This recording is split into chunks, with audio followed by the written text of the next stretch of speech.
60 years after her death, Marilyn Monroe's passing in August of 1962 has the biographers and online sleuths divided. People close to her exploited her, while those in her wider circle of acquaintances didn't have her best interest at heart either.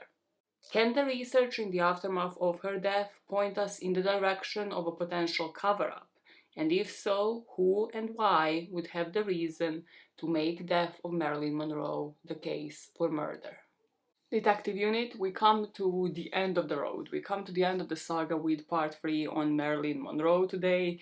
And something that I haven't noticed and haven't done intentionally, actually, but once scheduling part 2, I noticed that part 3 is going to come out exactly 60 years after her death.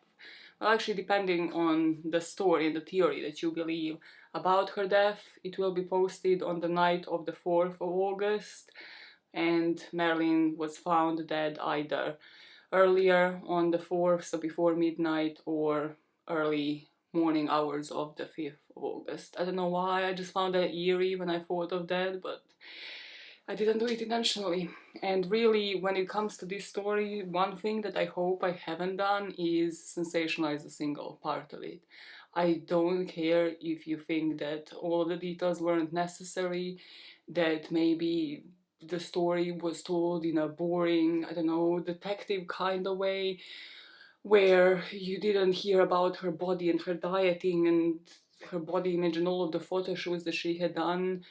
I just think there's enough of that online when it comes to Marilyn, and I just really did not want to talk about her body image issues, anything surrounding just sensationalizing this story any more than it had already been done. So I just hope she rests in peace even 6 decades later.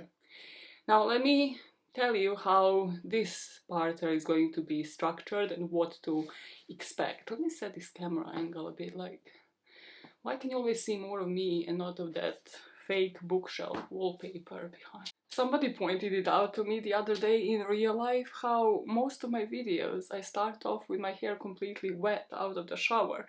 And they're like, what is that all about? Do you not have the hair dryer? You will watch my hair dry as we go through a deep dive. I think it's not intentional, it's kind of a habit now. I just go into the shower, I come out, and I'm like, you know what, I could wait for this to dry because I don't like using hair dryers, or I can sit down and start recording for like the next 5 hours. It will dry eventually, it will look decent by the end of it, right? You're used to it, you don't care about that, right? You don't care about it. There's a lot less tasteful things happening in true crime world on YouTube. Oh, today's going to be a great day for recording already. Scaffolding happening a few houses down. And we wait for it to stop. Cool. The structure of this video. After this research, and for this part are mostly reading articles online, 6 decades later, most people who have done some substantial research, so like biographers, people who have written books on this case, including the one that I have read, believe or rather agree that somebody tried to cover something up. It's just the difference of whether they outright think it's murder and call out the people, and the people that they believe were trying to things up, whether it was, you know, the doctor, the psychiatrist and the housekeeper, whether it was the mafia, whether it was the Kennedys. But people usually agree that some secrets here were really covered up and that Marilyn died for that reason, whether it was overdose, whether it was on her own accord, or whether it was influenced by somebody else. By the end of this video, I would like you to let me know what you think after watching probably 9 hours at that point on Marilyn Monroe, and not to spoil everything, but what I would like you to have in the back of your head as we go along is question yourself in the theories part especially. How many people do you think can keep a secret? And if you were sitting on one, if you were sitting on a secret, especially if it was to do with something to do with the government, and if you were the one sitting on a secret, especially if it is to do with somebody like Marilyn Monroe, with somebody that famous, with the government, what would your way be to expose something like that? Or even when writing about it, how would you approach it? How would you prove your own theory? So first, I'm going to recap quickly part 2 and what we spoke about. Then I will put you in the point of view of the coroner that worked on the case at the time. We are going to go through the conclusion of the book and what Donald Spott believes happened to Marilyn. Then I will put you into the point of view of theories through decades. Rather, I will establish on two big theories and then we'll tell you kind of like how different biographers and different online sleuths eventually were thinking through decades, so through 60s to today.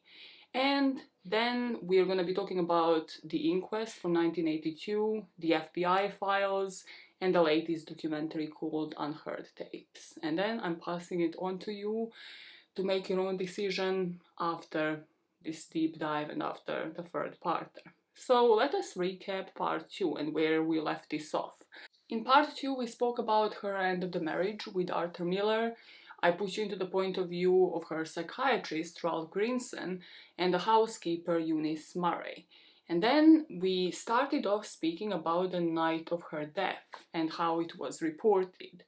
So there was the official timeline that will be in the police report that was told to them by the housekeeper and the psychiatrist. In this official timeline, Eunice will say that Marilyn said goodnight to her at about 9 p.m. She went to bed, Eunice went to bed. And remember, she actually stayed behind. She stayed at Helena Drive because Greenson asked her to. It was Eunice's last day at work because Marilyn told her not to come back after her holiday in September. At around 3 a.m., Eunice just wakes up out of nowhere and she notices the light underneath Marilyn's door. So she basically knocks, tries to see if Marilyn is awake because this was out of the ordinary. However, she doesn't manage to get hold of her. So at around 3:30, she calls Greenson. Greenson would tell her to pound on the door, look in the window, and then call him back. So around 3:35, Eunice called back and said that Marilyn was lying on her bed with her phone clutched in her hand and looking strange. Greenson lived only a mile away, so he just got dressed and got on the location by already 3:30. Immediately after coming upon this scene, Greenson would call Dr. Engelberg. This would be the prescribing doctor for Marilyn, who came to the house at around 3:50 and then pronounced her dead. The two doctors, basically just talked for a while and they both believe it was about 4 a.m. when Dr. Engelberg called the police department. However, based off of the police records, it would be about 4:25 a.m. when they received this call. On his phone call to the LAPD, Dr. Engelberg would say, Marilyn Monroe has died. She's committed suicide. And they would not mention anybody else being at the house, not during that phone call, nor during the first police statements. This account of events of nobody else being at the house doesn't really fit the earlier timeline that we have on this story. So if you remember, Marilyn was receiving phone calls through the day with Eunice lying that she wasn't at home even when she was just in therapy with Greenson. However, then during the night, Joey DiMaggio Jr., the son of her ex-husband, reached out through to her and they spoke at around 7:15 p.m. And then at 7:40, Peter Lawford managed to get a hold of her to try to convince her again to go have dinner with him and their friends. However, this was a really odd phone call where she basically said goodbye to Peter Lawford, after which he tried to reach out through to her over and over again. However, he couldn't. And this is when he alerted Marilyn's attorney, Milton Rudin. So Rudin, after 8 p.m., tried to reach out through to Eunice. And Eunice spoke to him, and according to Rudin, she didn't even try to check on Marilyn. She just said yeah, she's okay, and kind of hung up on him. However, in this timeline, then Rudin did alert other people. According to what Lawford would say later on in the interviews, Greenson was actually called to the house long before midnight. He alerted Rudin that yes, indeed, something was up and that Marilyn was dead. Rudin then alerted Red Pack insider Ebbins, as they were all headed there, and Ebbins called Lawford. Something else that really goes into this account of events was that Marilyn's publicist, Arthur Jacobs, was called between 10:30 and 11 p.m. as him and his wife were watching the play. Rather, his wife picked up the call and she learned that Marilyn was dead. The death report will confirm Eunice and Grinson's story along with what was found on the scene. It would state there were found to be 15 bottles of medication on the night table, and some were prescription. A bottle marked 1.5 grains Nembutal, prescription 20853, and prescribed by Dr. Engelberg. And referring to this particular bottle, Dr. Engelberg made a statement that he prescribed a refill for this about 2 days ago, and he further stated there probably should have been about 50 capsules. At the time, this was refilled by the pharmacy. The time Eunice found Marilyn is also confirmed in these reports in black and white, where she was not able to basically wake her up. She went to the door, and when she tried the door at 3:30, this is when she finally called the therapist.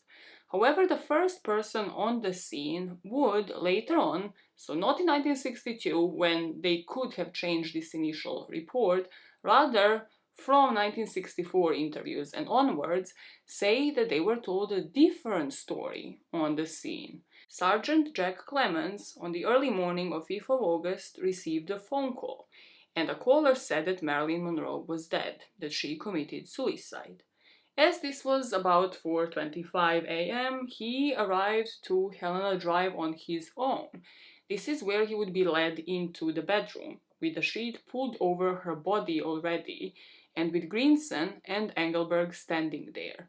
Apparently, Rudin at this point might have already left if he was ever even on the scene. He would only see the two doctors and Eunice. Eunice, however, was busy operating a washing machine when Jack arrived. However, she would tell him a brief account of events and how they discovered Marilyn at midnight. And when Jack asked why didn't they call the police until then, Grinson said the doctors had to get permission by the publicity department to notify them. Clemens was called to the house 4.5 hours after Marilyn Monroe was reportedly found dead. Marilyn was stretched out, face down, in a soldier's position, catty-corner of the bed. Obviously, she'd been placed in that position. And I was shown the nightstand by her table, by her bed, and it was about 8 or 10 empty bottles that had contained medicine, all barbiturates. Dr. Greenson said she must have swallowed them all. I looked in the bathroom for a half-empty glass or a glass that had been used. There was none. I asked for, had anybody seen a document, any written statements, and no one had seen any written statements. There was no suicide note, and the only thing we had there at that time was some empty bottles. And when you got to the house, who let you in? Mrs. Murray, the housekeeper. She became very concerned and called Dr. Greenson, who lived just a few minutes away. And what, if anything, did you ask Dr. Greenson? I asked, since this all occurred shortly after midnight, and the call came to me at 4:25 a.m., I asked why it took 4 hours to call the police. What was the response, if any, from Dr. Greenson? Well, Dr. Greenson finally spoke up, and he said they had to get permission from the publicity department of the studio before they could notify anybody. Do you have any theory as to what happened in this instance? Yes, I do. And what is that? Marilyn Monroe was murdered. More officers would eventually arrive to the scene, and there would be a Sergeant Robert Byron that would question Grinson, Engelberg, and Eunice. At this point, Eunice changed the time of the discovery to 3 o'clock, and this would be in her official police statement. This official report doesn't really give us much. I'll put it on the screen because I found it online. It just states and actually underlines that Eunice was vague and possibly evasive in answering questions, but nothing else really stood out to the interrogators. And there were just no discrepancies at the time, like all of their stories have aligned, which, if they were all alerted around midnight, well, they had plenty of time to align the story, which is stated by a lot of people online. And now, as the police is there, some of them are looking for a suicide note because they see this amount of medication, they're taking photographs, they're looking for something to corroborate that this was an overdose. However, what they don't see is a suicide note, also a glass of water, anything used to swallow those pills. They go around and question the neighbors, and the neighbors would state that there was no disturbance the night before. Her publicist, Pat Newcomb, also would deal with the press, and at about 5:30 in the morning, Marilyn's remains were covered with a pink woolen blanket. She was strapped on a gurney and then transported into a mortuary for an autopsy. Rudin was said to have returned to Helena Drive, or rather that he was there for the first time that evening, and he started making business calls and letting the studios know, letting the press know. So after 8 a.m., her remains were at the city morgue, and at 10:30, the deputy coroner, Dr. Thomas Noguchi, completed the autopsy. One of the biggest Hollywood stars to this day, not just at the time, was found dead at her home at 4:30 in the morning, and by 10:30 a.m. this case was closed. Back at Helena Drive, the police remained on the scene, and according to the officer Don Marshall who was there, then there nothing out of the ordinary was happened, but there would be reports that people were clearing the documents, that there was a crowbar used in order to break the drawers, in order to break her safe, in order to break her metal cabinet, to remove any documents compromising the security of the US government. There would also be reports how Fox executives had ordered the burning a pile of documents in the huge Mexican fireplace. According to the officers on the scene, and this was never officially documented, this is just speculation and just rumors that then started and fired up really the conspiracy theories. There was, however, some repair in progress. Eunice, as we know, had been doing the washing. She has been just, doing the laundry for the day, and then she phoned her son-in-law, Norman Jeffries. This would be one of the family members that would work around the house. As we know, Eunice would sometimes probably not to Marilyn's knowledge, have repairmen like that were her family members, cousins, son-in-law and stuff like doing works on the house for her, because everything about her lifestyle and about how Greenson and her interacted with Marilyn was really a family affair. So she calls her son-in-law and asks him to replace the small pane of glass that Ralph Greenson supposedly broke when they were trying to get into Marilyn's bedroom. She had done this once the police had taken photographs and apparently was allowed to do this in order to prevent any disturbance to the interior of the house once the property was legally sealed off by the police late on Sunday night. With that, with the laundry done, she would finally leave her place of work, one day after her scheduled date. And according to Donald Spoto, she had left her house in very tidy conditions. Miles away at the mortuary, we are about to go into the point of view of the person that is to perform the autopsy on Marilyn Monroe. There would be other people that I will mention a bit later in the story, but I find Thomas Noguchi to be a really interesting man, and like so many people from this point on, a very controversial person. A person that, when you actually look into the story, maybe didn't really have their name stained up until the point that they were in Marilyn's life. Some of them did. However, I always try to look into where they ended up to be, like what they have done later, and then when they prove to be extremely controversial, well, you can see how maybe they have had the agenda when it comes to this story.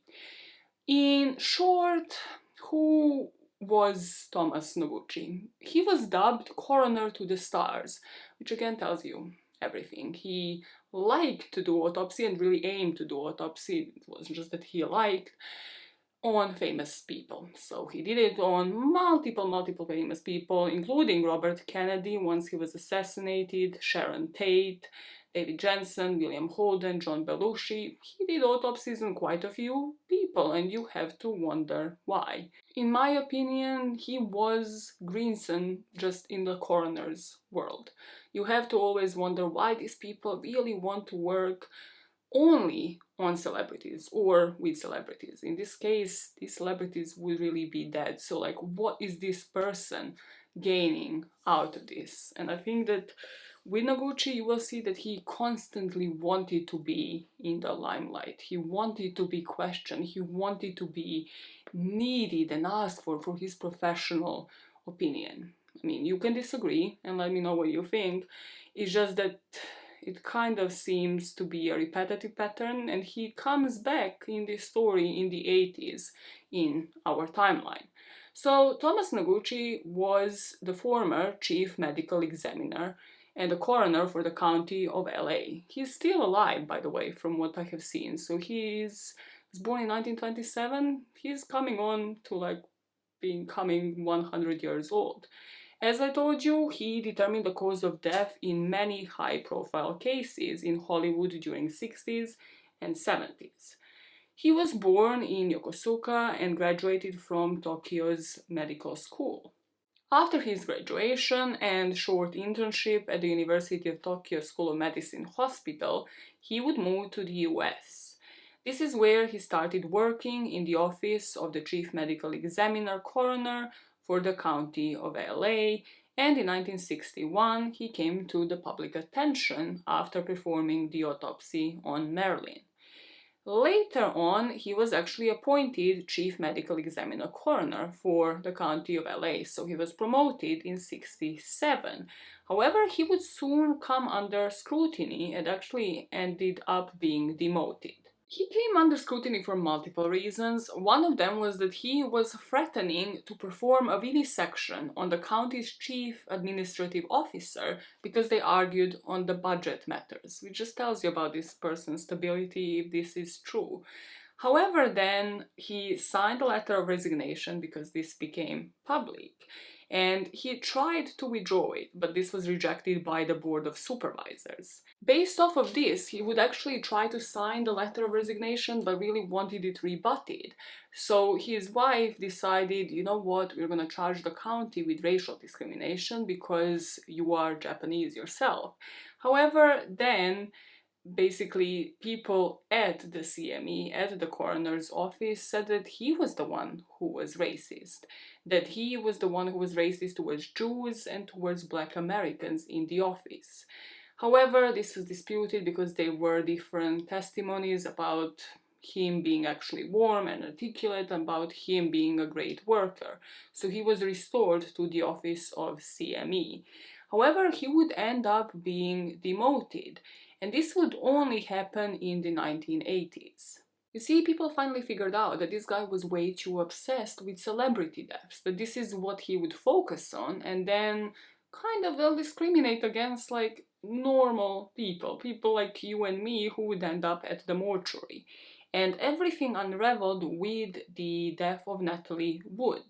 His autopsy of Natalie Wood's death as an accident started becoming a question when it comes to people in the mortuary.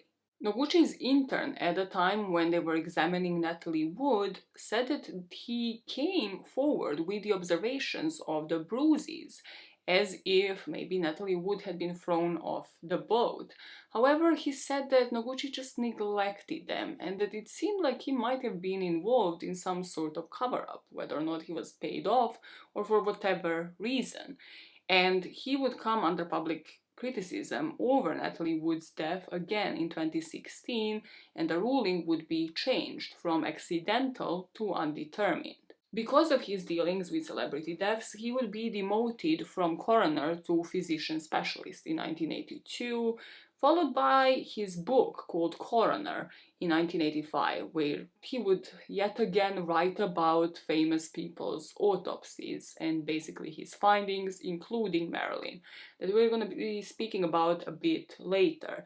But pin him in your head, because After the inquest in the 80s, he would state there's new breaking information, making you really wonder why not mention it then and there and what his endgame really was.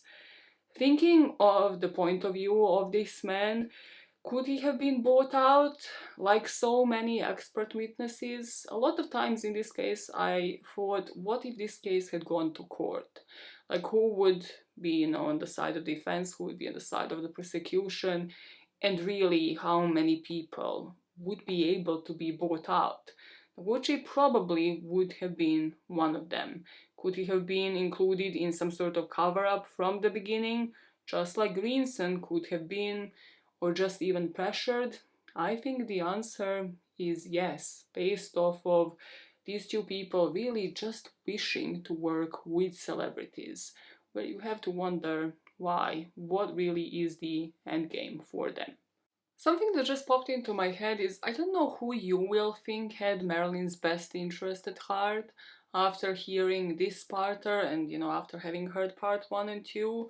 I'm pretty sure it wasn't Thomas Noguchi, but really I can't even think of one person that was just always in her corner, that she could just always rely upon without any financial dependency, without them gaining anything out of it, which is just truly, truly sad.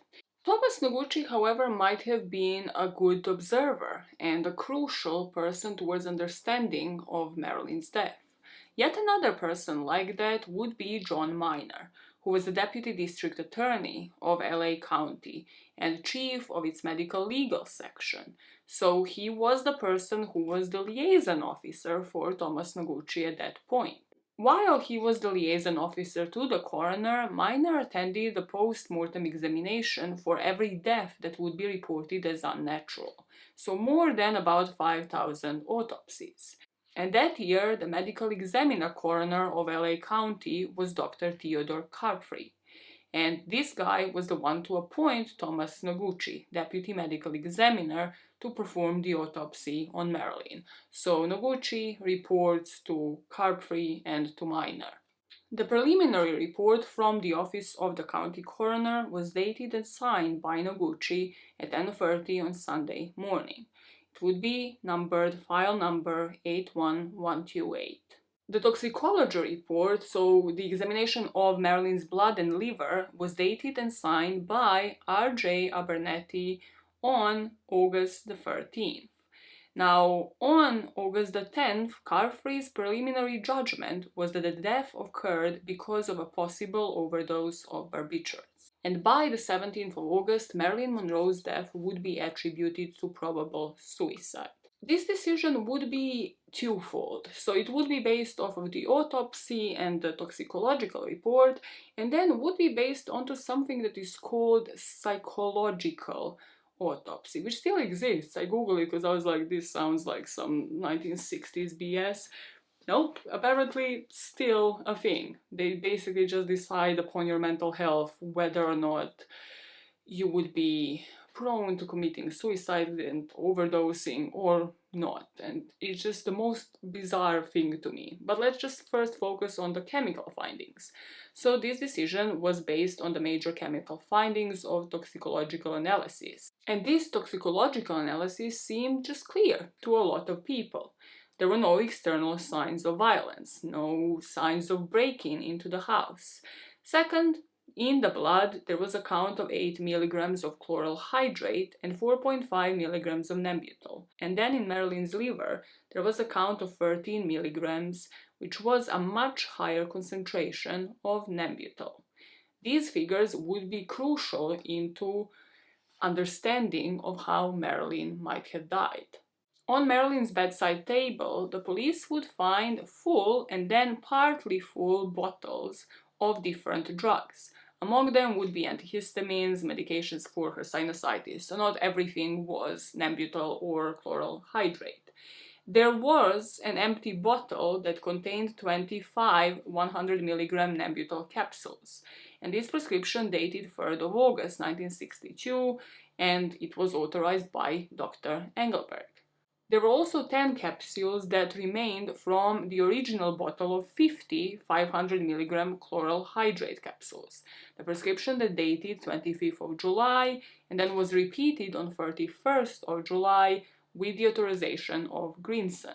This would somehow be even more important for the suicide prevention team that at this point also reached the house, and they were trying to assess the psychological profile of Marilyn Monroe, which is the part that I said was bizarre. So at the house, person who should have been aware of her mental state, Ralph Greenson, is helping the others decide on what could she have been taking these drugs for. Based off of what Greenson was to tell them, based off of the amount of pills that they were to see on the bedside table, and based off of the prescriptions, obviously, that then she was prescribed, so that they can do the math and assess how many medications she had actually taken, based off of then the phone call that she had had with Lawford, where she was saying goodbye to everybody. The suicide prevention team is to assess the likelihood of suicide in this scenario. Dr. Robert Littman, the member of this team, would say that it was obvious to them, after speaking with Dr. Greenson about Marilyn's psychiatric history, that the only conclusion they could reach was suicide, or at least a gamble with death. However, at the time it was said that Littman and his colleagues didn't believe that Marilyn took her life deliberately. They have stated since our studies from 1960s, they had found that no authenticated case where barbiturates were involved, that a person was so drugged they didn't know what they were doing. However, they still submitted this verdict of suicide because that had been Carthy's initial judgment, because they had consulted only their colleague Greenson, and because, as the suicide prevention team, they pursued and dismissed other options. Now remember how a few minutes ago I have said Marilyn had been found at 4:30 a.m. and by the next morning this case will technically be closed because they will make the decisions by that point, because the autopsy will already be in progress and they'll probably just be waiting for the toxicological reports. And you might have thought that was a stretch. I still stick by that because while Marilyn's body was in the autopsy room, Eunice of course cleaned up, tidied up and left the place, which I don't know what you think about that, but I don't know how you behaved at your previous places of work. Did you stay the night? Did you wait until you diligently do everything and then stay an extra day at that work? Maybe Eunice is just a different breed. Maybe she's just like the best housekeeper ever. But at the house, there was Greenson who was chatting with the suicide prevention team, helping them make their decision. And I'm also going to play you a couple of clips from what was going on at that time at Helena Drive, just to give you the gist of what's going on in the heads of the people at the house in this point or in the timeline. So there will be the narrative of a cover-up and that she would not have killed herself. Well, I had a source at the telephone company, and my source came back and said the Secret Service has already been here and taken our records. Kind of weird. This would be from the narrative of the people that through the years would say that the Secret Service has already been to the house and taken the records. There would be the narrative of where did Marilyn even get all of her meds. Hyman would be the only doctor of hers giving the interviews later in the Who Killed Marilyn Monroe documentary from 2003, because he was actually alive all the way up until 2005, giving interviews while Greenson wouldn't. We would have the narrative of whether or not this was a cover-up, whether this would have been the time when the police was still there, or rather even before the police was called to the scene, and that is why the call had been delayed, whether the Secret Service had already been there and taken their records. There would be the narrative of where did she even get all of those meds, and Hyman would give interviews all the way up until his death. He died in 2005, and I had found interviews from Who Killed Marilyn Monroe, which was a documentary from 2003, where he is saying that maybe he even thought at that point, when he arrived at the scene, should he hide a bottle of Nembutal? But then it came to his mind like he did nothing wrong. At the bedside, I remember clearly it was the empty bottle of Nembutal which I had given her, and I remember having the impulse of saying, "Oh God, I'm going to get involved in this. Maybe I'll hide the bottle." I said, "Oh, the hell with it. I didn't do anything wrong, and I'm not going to disturb any evidence in an important situation." I left it there. He would also say in another interview from the documentary called Marilyn Monroe: The Final Days from 2001 how no one prescribed the 2 drugs that were in her system, meaning that she must have gotten the doses of chloral hydrate, for example, illegally in Tijuana while she was doing her trips to Mexico. Also, the autopsy showed that her liver had a lot of chloral hydrate. I never gave her chloral hydrate, and I don't think any doctor in the United States gave it to her. She must have bought it in Tijuana. During the last video, and I will do this again, put the prescriptions that are literally in black and white and with the dates on them, because I don't know if this man was senile. Did he think that the public doesn't have the access to these prescriptions, which are a few things that we have the access to, but his name is the name of the prescriber. There's a prescription as clear as day of the medication on Marilyn's bedside table with this man's on it. There's nothing that looks like she had taken it from Mexico in some like dodgy bags. There's prescriptions and then there's bottles and his name is on them. So I just don't want people to believe in this story of Marilyn going to Mexico and then being supplied by drugs when she had any single doctor on speed dial who would have given her any medication that she wanted. That always gets me heated. There was another narrative on the scene at Helena Drive at that moment, and that is the one of the easiest conclusion based on her hospital records, previous psychiatric history, and what the police and the suicide prevention unit had observed on the scene of the crime. There was information that she had been physically ill at this point, so we found her a very distressed and unhappy woman at the time of her death. I think she felt deserted, abandoned, very depressed and unhappy, and that she took the medicine she had. Others say the same, including her own doctor. Marilyn was a manic depressive. I think that she was suddenly depressed and had come down from a high, which creates a suicidal situation. You can already tell what story they're setting up for here, so let me remind you how last video ended and of her first days in August. As we know, Marilyn had been making multiple phone calls. It would be to her florist, to the dressmakers. She was planning a wedding that was, by all accounts, set to be on the 8th of August. And she was happy half an hour before she had a call with Lawford. That day she even went out, apparently again, to Lawford's house between 3 and 4 p.m.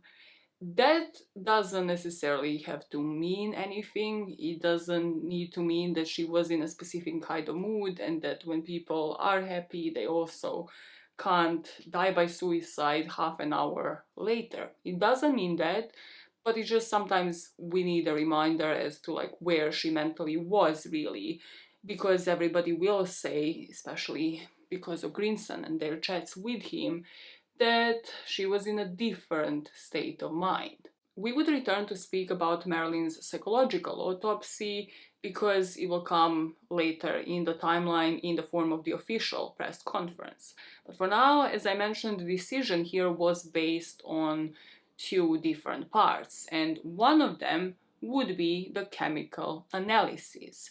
So a systematic review of the post-mortem chemical analysis provided a crucial step from John Miner's informed intuition, because he had witnessed about 5,000 autopsies, to positive conclusions about Marilyn's death. Whatever drugs were to cause her death, they would need to be introduced into her body in one of the three possible ways: by mouth, injection, or by enema. To break this down, Marilyn couldn't have died by oral ingestion of the capsules.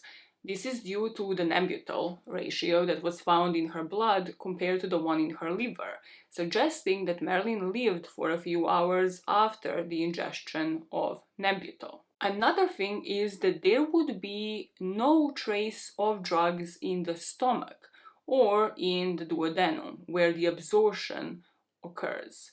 This means that while Marilyn was still alive and mobile throughout the day, some process of digestion and absorption would have happened. The process of metabolizing Nembutal she had taken already reached the stage where the toxic material already reached the liver and was beginning the process of excretion.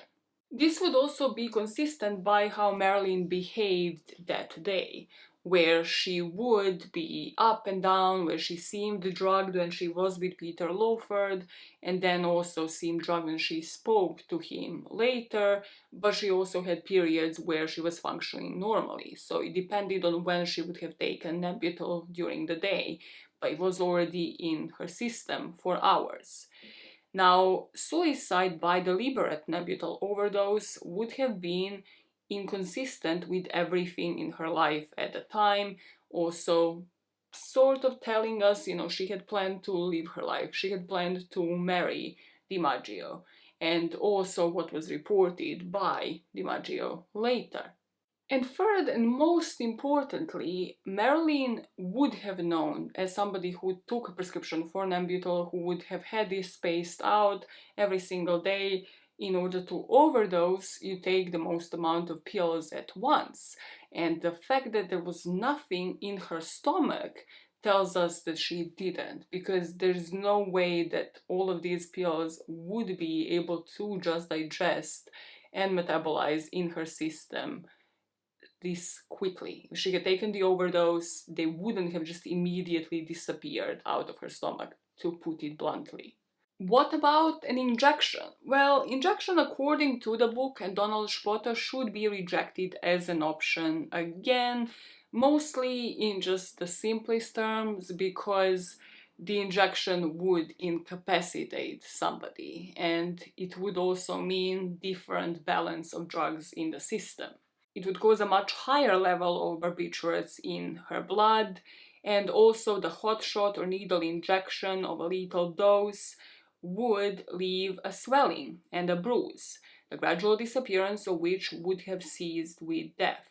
But every inch of Marilyn's body was inspected with magnifying glasses, and there was no needle mark that was found. So that leaves us enema. Now, for those of you, because I didn't really know what enema is used, like I kind of knew what it does, but not really to this much detail. So enema is a device that involves inserting liquid or gas into the rectum, and the aim is to empty the bowels. Also, it can be done to allow for examination or administer meds. It can be effective in treating different medical conditions, but regular enema can cause some serious health issues. In our story, though, when Noguchi conducted an autopsy, he noted down a major area of Marilyn's colon that bore marked congestion and purplish discoloration. This is the condition consistent with a rectal administration of barbiturates, or chloral hydrate. Miner would say in 1992, this abnormal anomalous discoloration of the colon has to be accounted for. Noguchi and I were convinced that an enema was absolutely the route of administering the fatal drug dose. The book also discards another possible option, which would have been Nembutal suppositories. So again, like little tablets that were to be inserted through the rectum.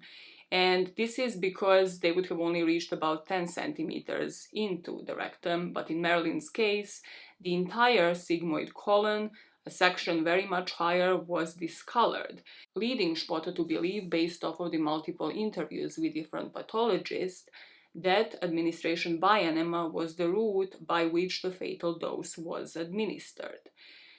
And according to this, and again, I have only seen Donald Spoto mention this here because, as you know, I point out things as I see them.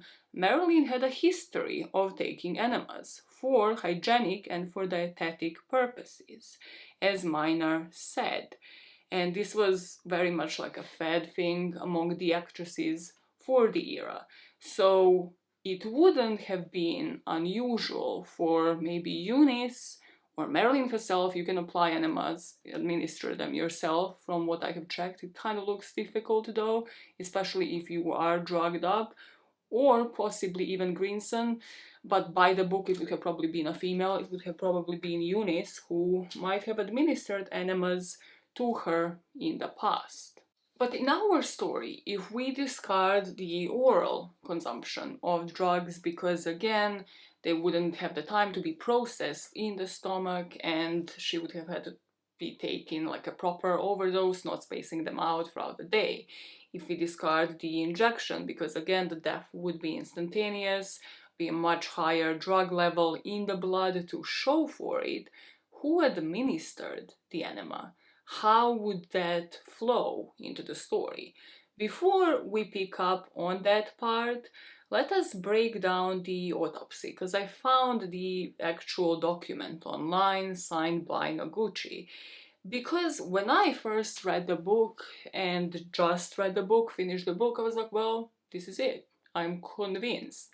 However, I really still wanted to fact check on the dead purple colon, to fact check on the digestive system, on things in her stomach, on like other things that will be called out, you know, like the examination of her reproductive system, everything really. So I'm just going to summarize it for you and then give you the analysis and the opinions of other people, other pathologists whose interviews I have read on this, on certain parts, for you to make a decision. Because there are other people that believe that it still might be the injection. So a lot of people really agree that it's not taken by mouth, that like she did not overdose by just taking this amount of pills based off of the tox reports.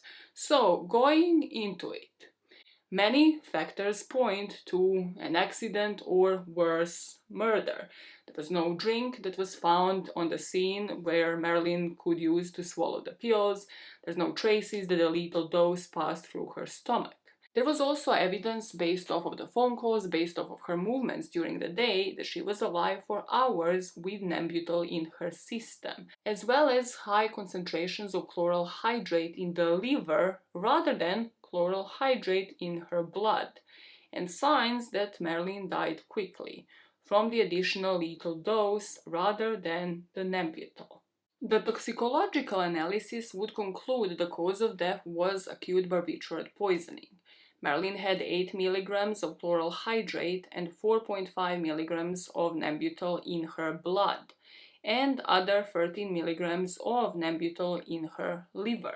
This and the cause and her movements during the day would mean that Marilyn was alive for hours while Nembutal was in her system and digesting, as well as high concentrations of chloral hydrate in her liver rather than in her blood, pointing people to the signs that Marilyn died quickly from the additional lethal dose, probably of chloral hydrate rather than the Nembutal. Above everything, there was also the damage to the colon, making people believe whether or not that damage had been done by the administration of enema. The autopsy report dates August 5th, 1982, and as you can see, the death has been ascribed to acute barbiturate poisoning and ingestion of overdose. Things to point out when we are looking at different scars on her body. She would have surgical scars that were attributed to the removal of gallbladder. This would be the external examination of the autopsy and respiratory system, etc. I won't bore you with that. Then we get to the digestive system, where you see she had the absence of an appendix and the congestion and purplish discoloration of the colon. Nothing that I had seen when it comes to the examination of the reproductive system indicated a pregnancy, pregnancy loss, any recent scars to do with the abortion. But I have found the interview with the actual pathologist.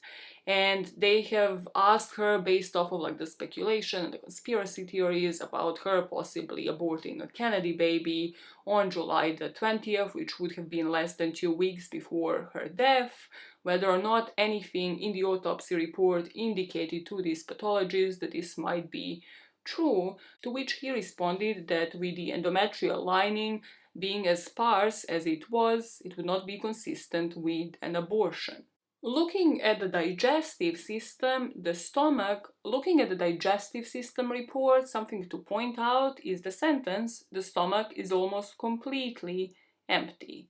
The colon shows marked congestion and purplish discoloration.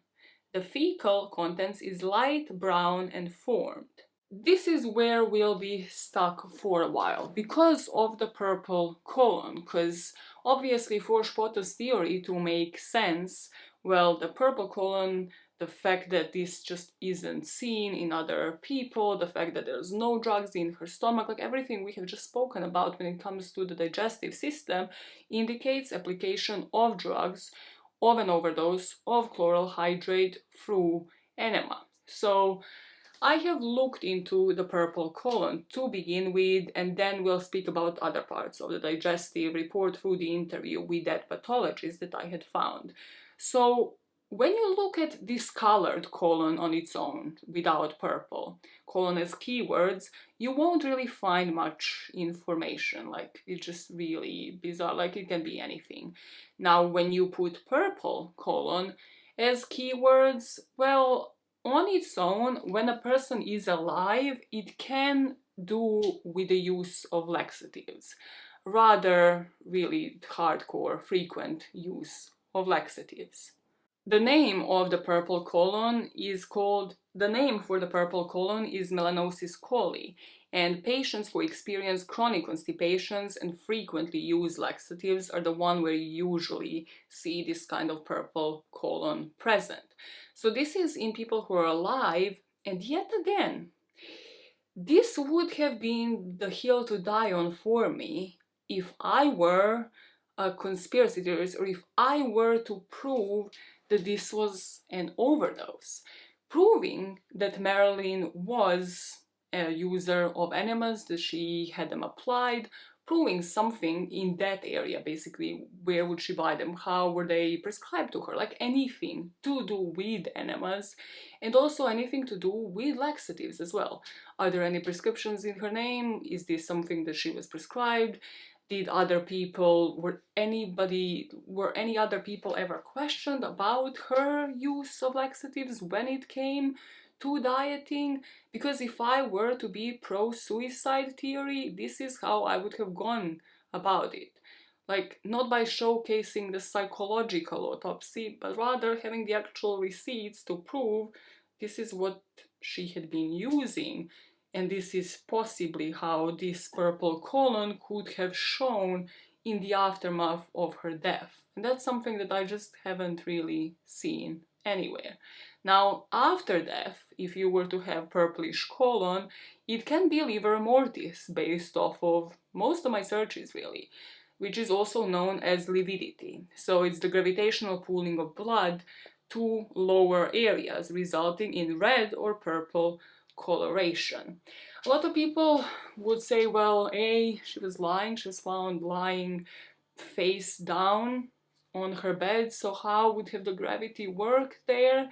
And again, other people, other pathologies that I have seen said that this would have maybe caused red colon, but they really haven't seen something like this cause a purple color, purple kind of discoloration.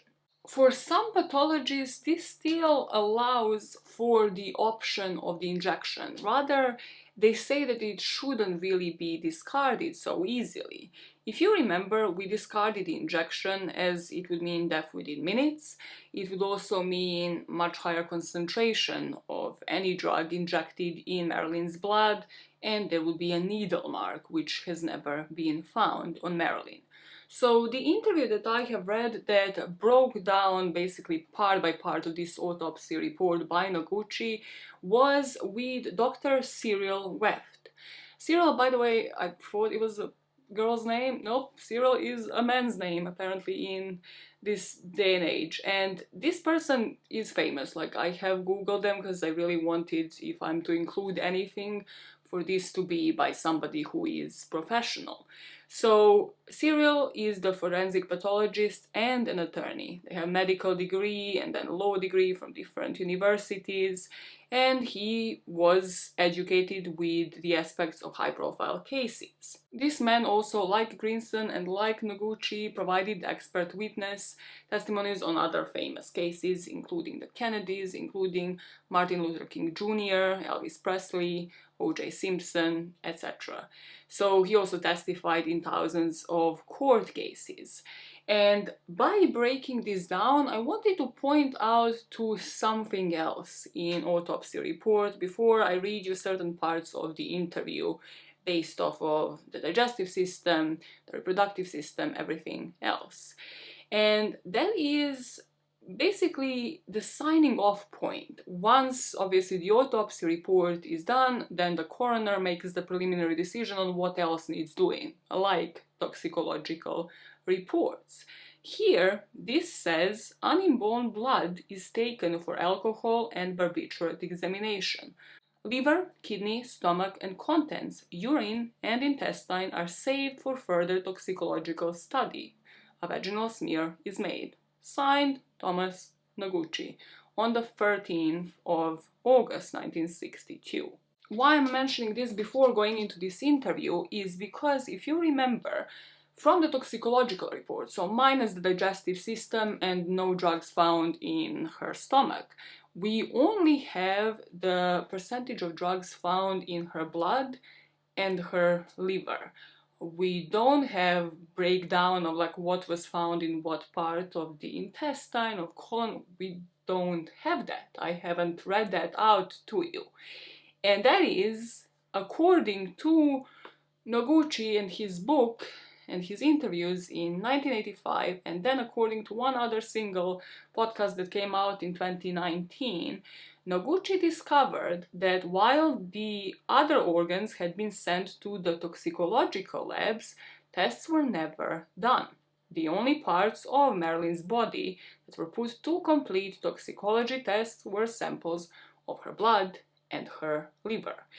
And yet again, Noguchi gave these interviews in 1985, will speak about them and this podcast. I don't know how credible this is as a source and only coming out in 2019. However, I wasn't able to find anything else, any other toxicological reports, making me think, well, what really happened there? Why don't we have the access? We have the full autopsy report, everything spelled out. We don't have anything else, and clearly it states here that he had sent something for further examination. I'll now read you some parts of the interview that I have read with Cyril Wecht. So, when asked a question about the levels of Nembutal in the blood compared to the liver, 4.5 milligrams of Nembutal in the blood, along with 8 milligrams of chloral hydrate and only 13 milligrams of Nembutal in her liver. The focus being, why is the level of Nembutal so high in her liver? Well, Dr. Wecht responded that you could still be alive with some physiological activity taking place, because there would be continuous breakdown of the tablets or the capsules if somebody was to take the lethal dose. There would be some continuing breakdown of the tablets and capsules getting into the bloodstream and then the liver. And then the liver level would still continue to rise as long as you're alive, and of course stop when the person dies. According to Dr. Wecht, though, it's possible for the liver level to be higher and not reflect the level it might have reached if the person had lived. So that's why she's saying basically everything that was said to have been sent to the analysis would be really useful, like breakdown of the gastric contents of blood, bowel, urine, to correlate to the data that they have about blood and liver. There should have been segmental analysis from the stomach to the small intestine, taking 6 inches, testing that, taking 12 inches and testing that. And now, why are those specimens missing? Have they ever been tested? Why has nobody really investigated that in this whole case?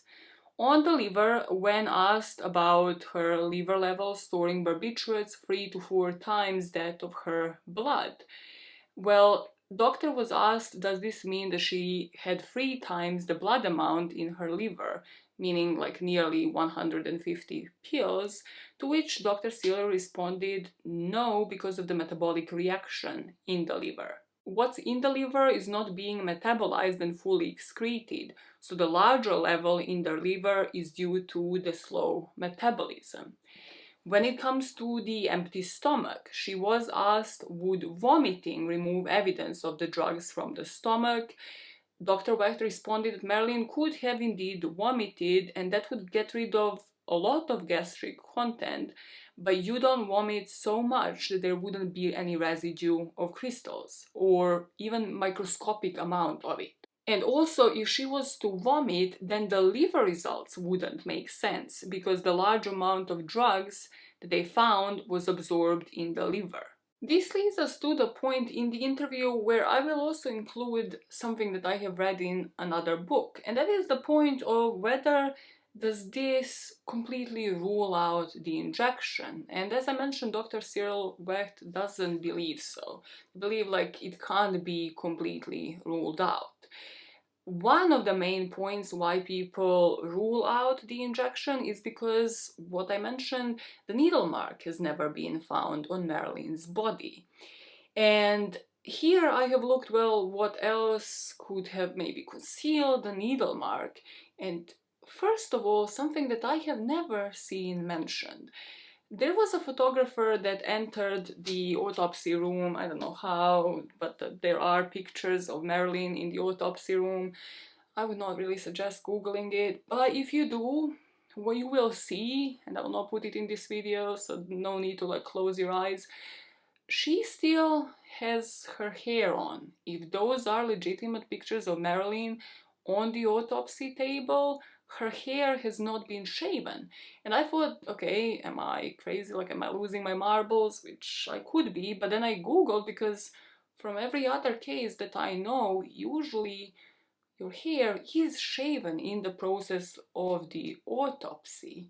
And I know because, again, I then looked into the pictures of Marilyn in the casket, and again, it still looks like that is her hair and not a wig. I'm not sure. Again, I don't think that this is public information online, but if that is the case, a needle mark could have been concealed under Marilyn's hair, and maybe Noguchi didn't spot it. There are other ways, according to a different book that I have read, to disguise needle marks, and one of them being the bruise-like discoloration of post-mortem lividity.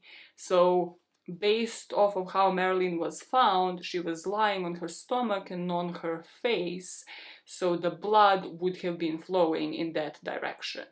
This might have masked or covered up any injection which she might have had in her chest. Now, I would say a competent coroner would be able to find a needle mark. I don't know, is Noguchi a competent coroner? He was supposed to be by the autopsies that he had done. And this just offers like another option. It's up to you whether or not you believe that that would have concealed a needle mark, and that needle mark was indeed there in the first place. Going back to Dr. Wecht, and this is where they kind of contradict themselves a bit, because I thought like, okay, maybe they're gonna have something groundbreaking to say, but they still agree that injection of a large amount would cause unconsciousness within 30 to 60 seconds. So from the blood to the brain, then the significant amount that would have been required to give levels reported here are going to kick in within a minute and hit the brain in seconds, meaning you would die pretty fast. So technically the amount of drugs in the liver would rule this theory out. And another thing would be the purplish discoloration of the colon, because the combination of congestion and discoloration would prove to Dr. Wecht that she didn't die right away. This is because the circulation to the bowel would be compromised, leading to discoloration. Now, what this means for this doctor is that the congestion and the discoloration means that there was deprivation of oxygen supply to the bowel, leading this doctor to believe that she might just not have died right away and might have had a slow death. And the reason why they discard enema is because of another point in the digestive system analysis. Fecal content is light brown and formed.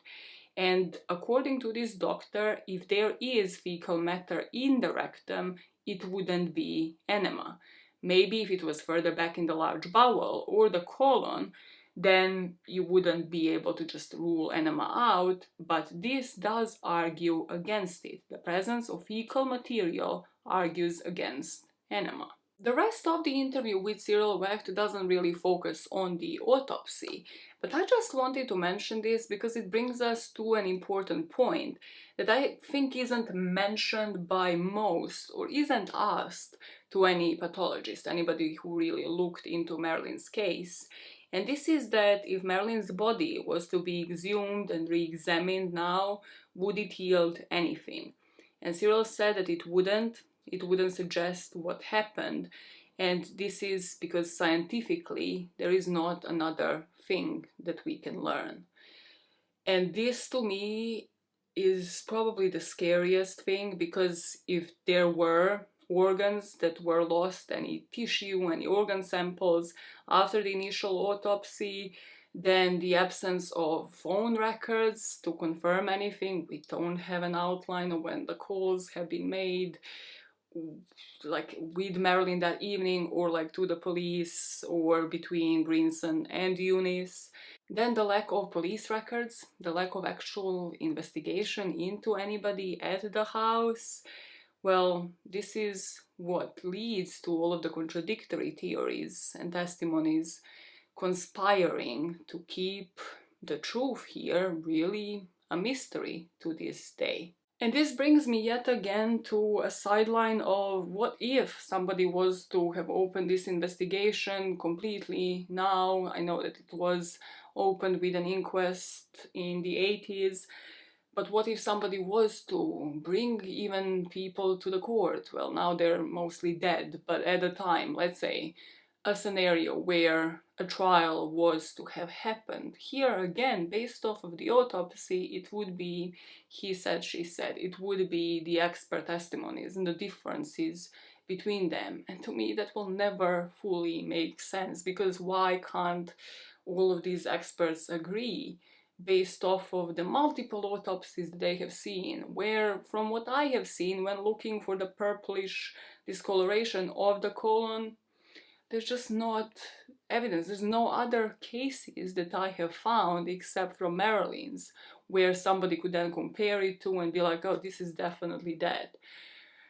I don't know, I think this was botched, especially because there's no other toxicological reports, there's no breakdown of intestines, segment by segment, the analysis of the barbiturate levels in every part of her body. It just will probably always remain a mystery, and that is what, sitting down to research this case, I didn't really expect. I expected to dig deep and to find, one kind of conclusion when it comes to the autopsy report. Like, I understand conspiracy theories, I understand stories, I understand why people would think like whether or not there was a cover-up, but I thought on this front we will have a conclusive answer, and we clearly don't. I don't know why I expected that when this was a mysterious case, but we clearly don't. And apparently, even if her body was to be exhumed, we still wouldn't. I don't know, that scares the living shit out of me. To continue in this story, according to Spotter's book, his theory is that Marilyn had been administered enema and had been administered barbiturates, like rather an overdose, through the enema. So how would this have played out? According to the book, this might have come due to the miscommunication between Greenson and Engelberg. So it's important to remember Greenson was the one prescribing Nembutal for Marilyn. He was trying to cut down her dependence on it by switching her to chloral hydrate, which would have been the sleep inducer. And he said he asked Hyman Engelberg not to prescribe Nembutal without his permission. They were to monitor this drug and see how they can reduce it.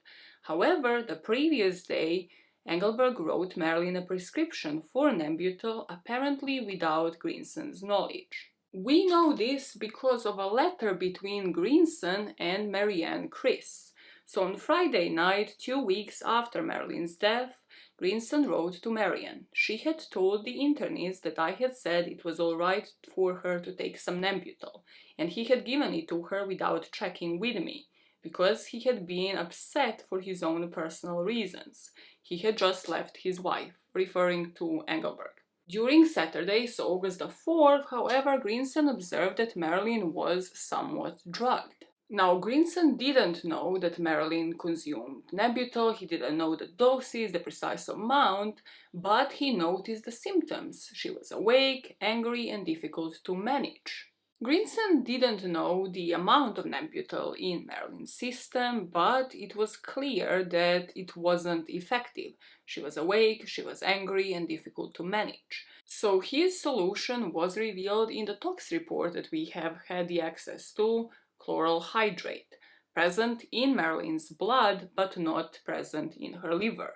Because the amount of chloral hydrate was twice the amount of Nembutal when it comes to her blood, because Nembutal accumulated in the liver, indicating that it had been ingested gradually, it's clear chloral hydrate was administered after Nembutal. What Greenson, as a psychiatrist, should have known and probably had just overlooked this evening, just trying to pacify Marilyn, is the combination of these two drugs.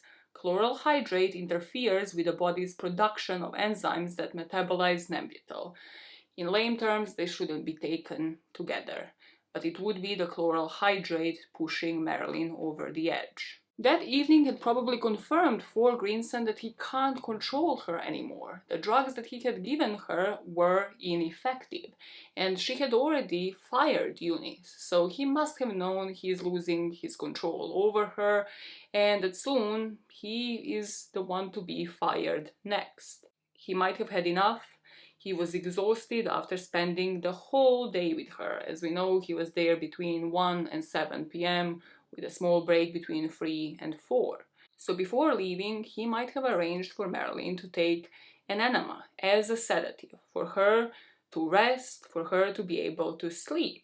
It would explain why he was there for hours that evening, and it would explain why he asked Eunice to stay overnight, for her to administer the enema and also to see the effects, to monitor Marilyn, to see if she is actually sleeping all right.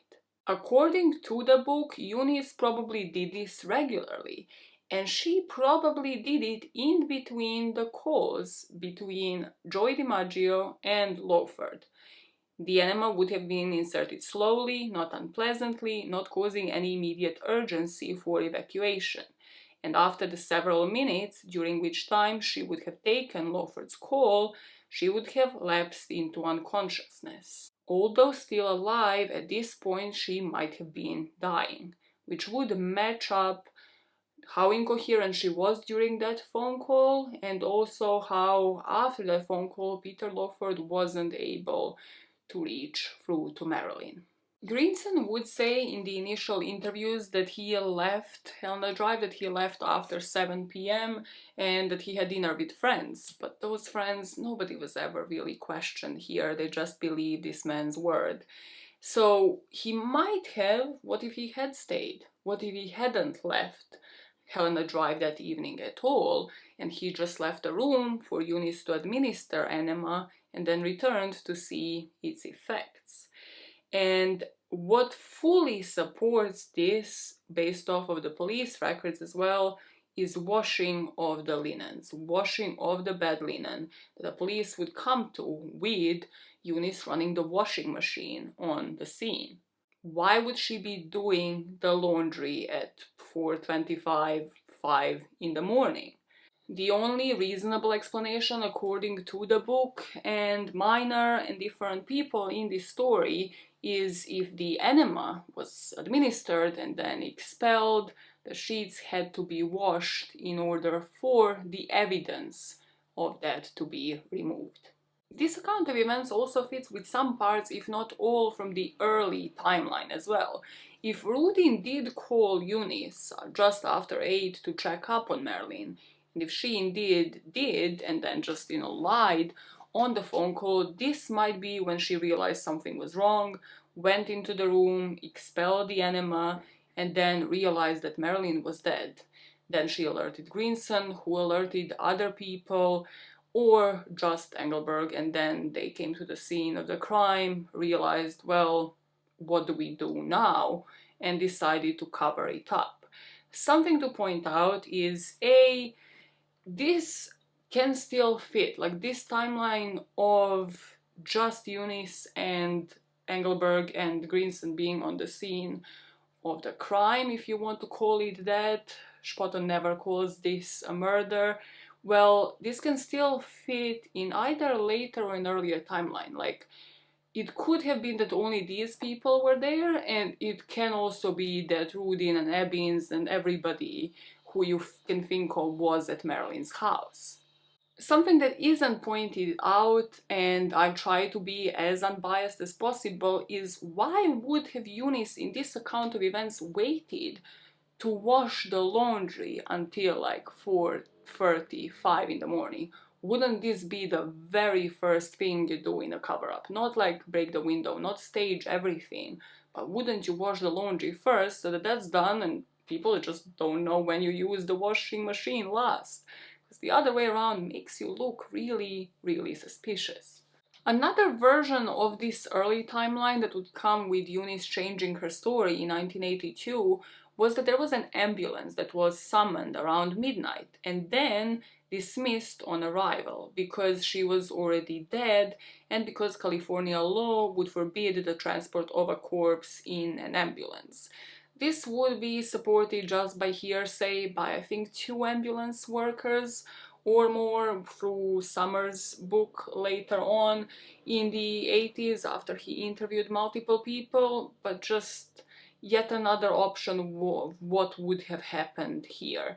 The way this is presented is as if the ambulance came and they were like, Marilyn, nah, like, leave her dead, and they just never noted that because of this law saying that you can't transport a corpse. I just don't think that that is how anything would have happened.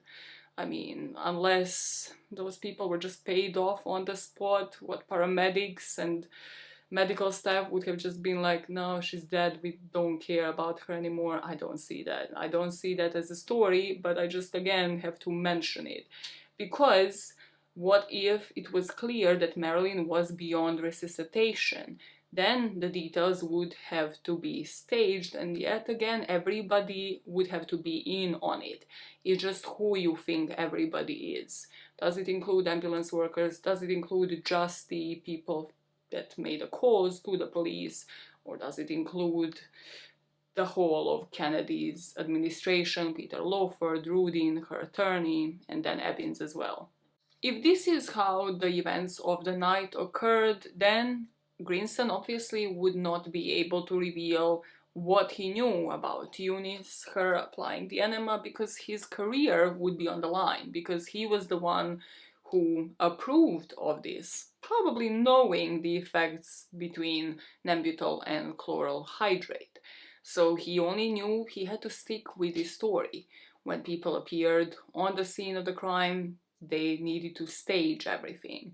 And as for Eunice, maybe he provided her with some hush money, because Eunice will eventually leave this place and kind of disappear for quite a while and live comfortably without us knowing of any jobs that she might or might not have had for the rest of her life. Greenson's career would further be ruined because of him hiring Eunice, which also matches this account of events. He hired somebody who was a non-professional and asked her to perform a medical task because he probably wasn't able to locate Hyman Engelberg because of his divorce issues. He was going through a divorce with his wife.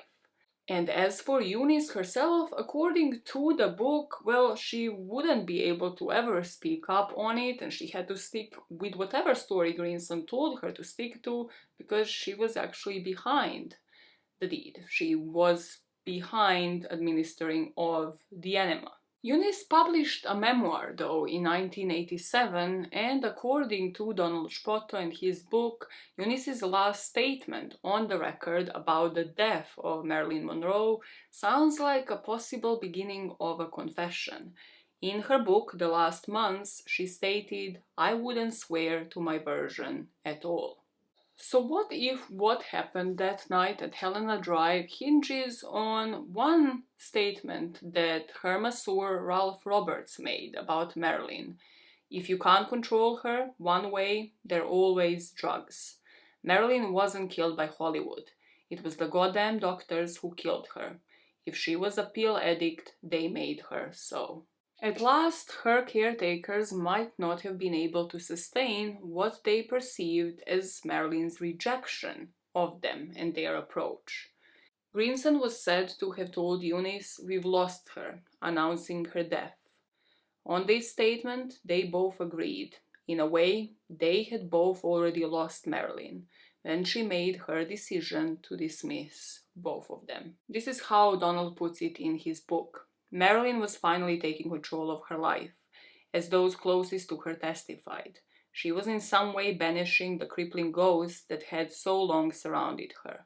There were remarkable, almost miraculous acts of hope of her own future. Her return to joy, her new projects, her willingness to cast out the unhelpful people, the old and the jaded parts of her life. The buoyant spirit had been activated before, when she first turned her back on Hollywood in 1955, feeling that her life was timid. That spirit returned to her now, too. "But there's a future, and I can't wait to get to it," she recently told one reporter.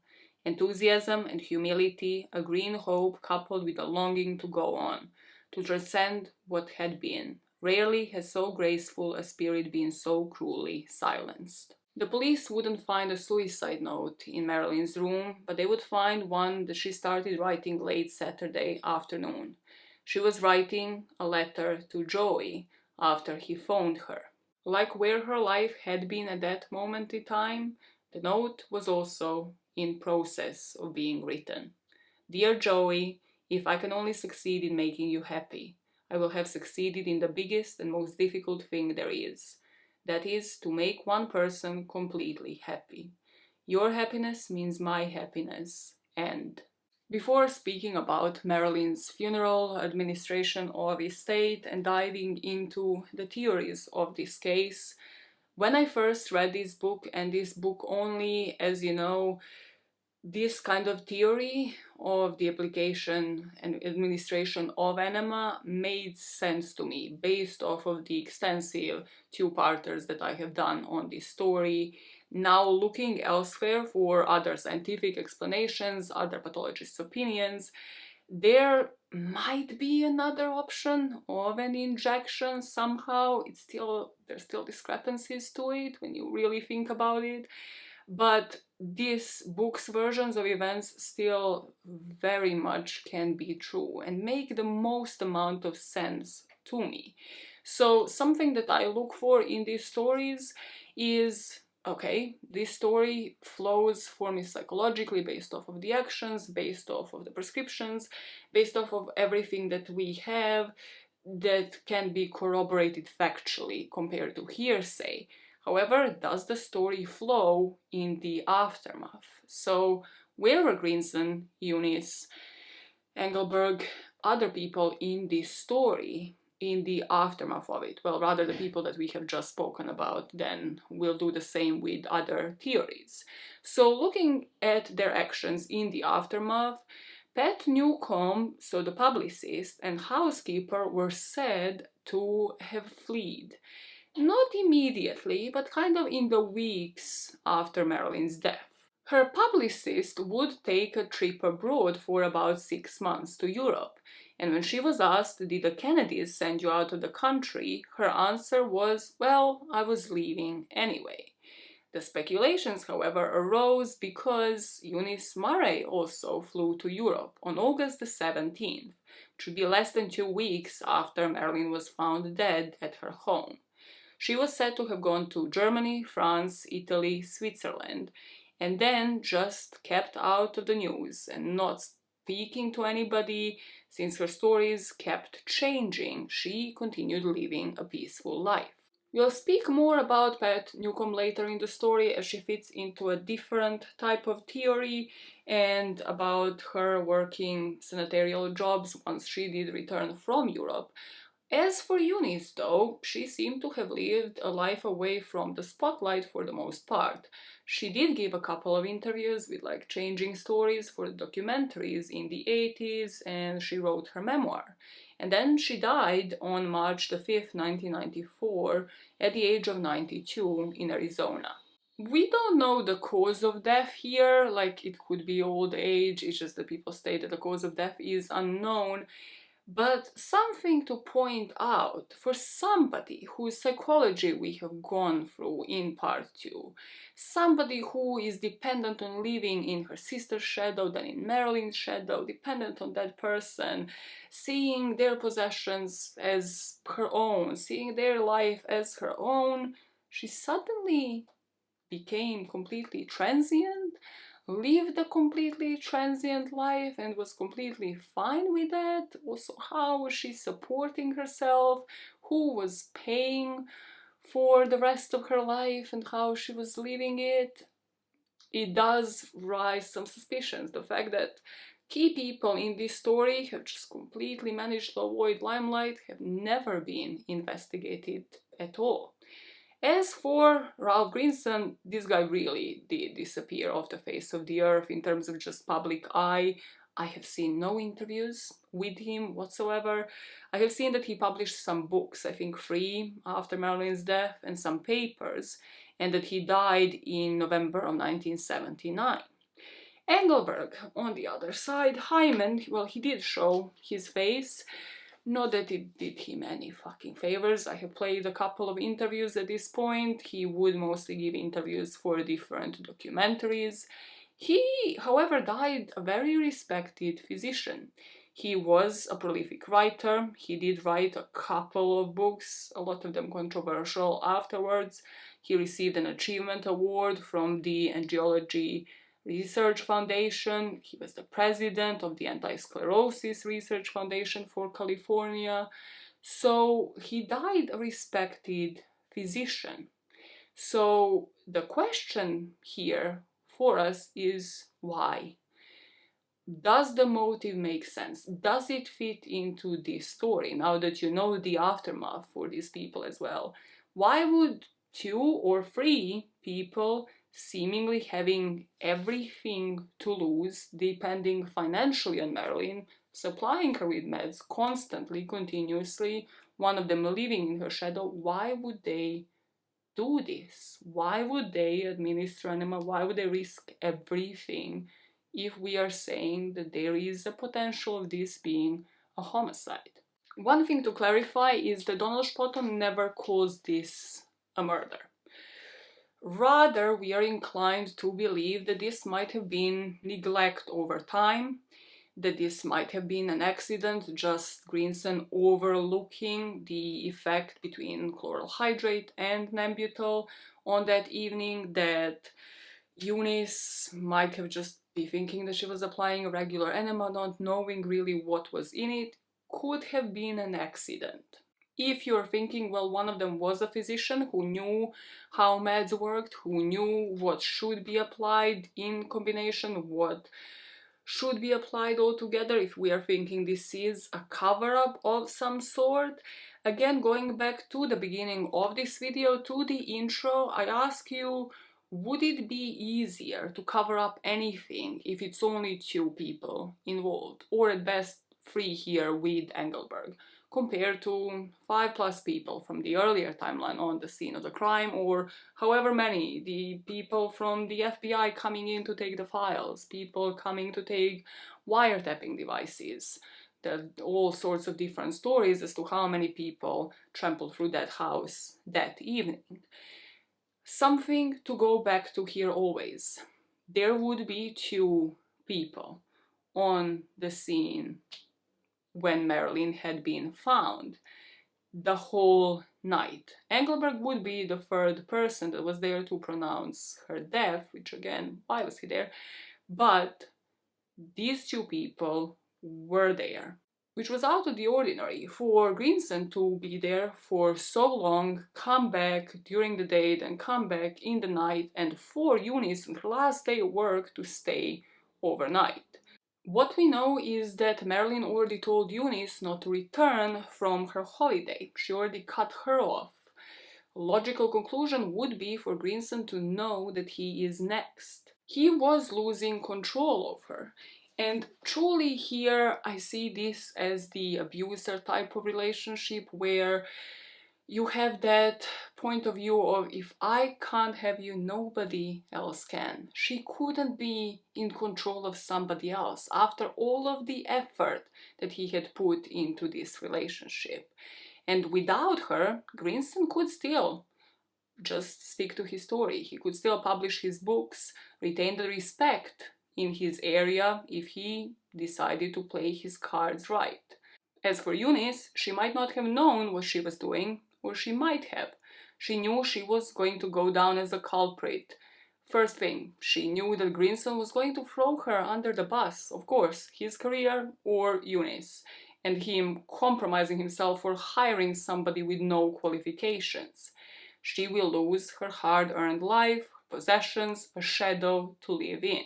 So based off of the background, based off of everything that we have spoken about so far, I do believe in this story that with the prospect of both of them being cut out of her life, having so much to lose, intentionally or not, they might have tried to regain control of Marilyn. Even if you just see it as an accident and you just see them trying to pacify her, to get her to sleep through that night, still regaining of control somewhat, in some sense. In my opinion, these 2 should have been looked into, interrogated. One of them would have cracked. If there was any sort of cover-up here, one of them would have cracked, probably Eunice, but maybe even Greenson. If they had just been questioned like in any other normal situation, but they had only been taken statements from once from what I have seen and then given interviews years later. For what? Accidental death, manslaughter, neglect for years as she was in the care of somebody who was not a caretaker and in the care of a physician who made her dependent on her. Anything, your pick, your pick really, because they should have been looked into as neglect if nothing else. And on to the point of why didn't the police look into them further, you also have to wonder why. The police could have easily blamed this on one of them, whether it is through pressuring them into even maybe a false confession. These 2 people were literally there the whole day.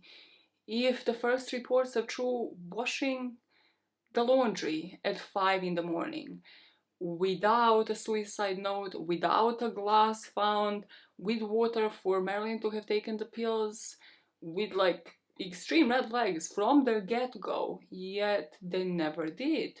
And you have to ask yourselves why. To go back into our timeline, Marilyn's death was front page news as expected in the US, in Europe, and according to a biographer, it is said that the suicide rate in LA doubled the month after she died. It is only in her death that Marilyn Monroe really started being appreciated for who she was.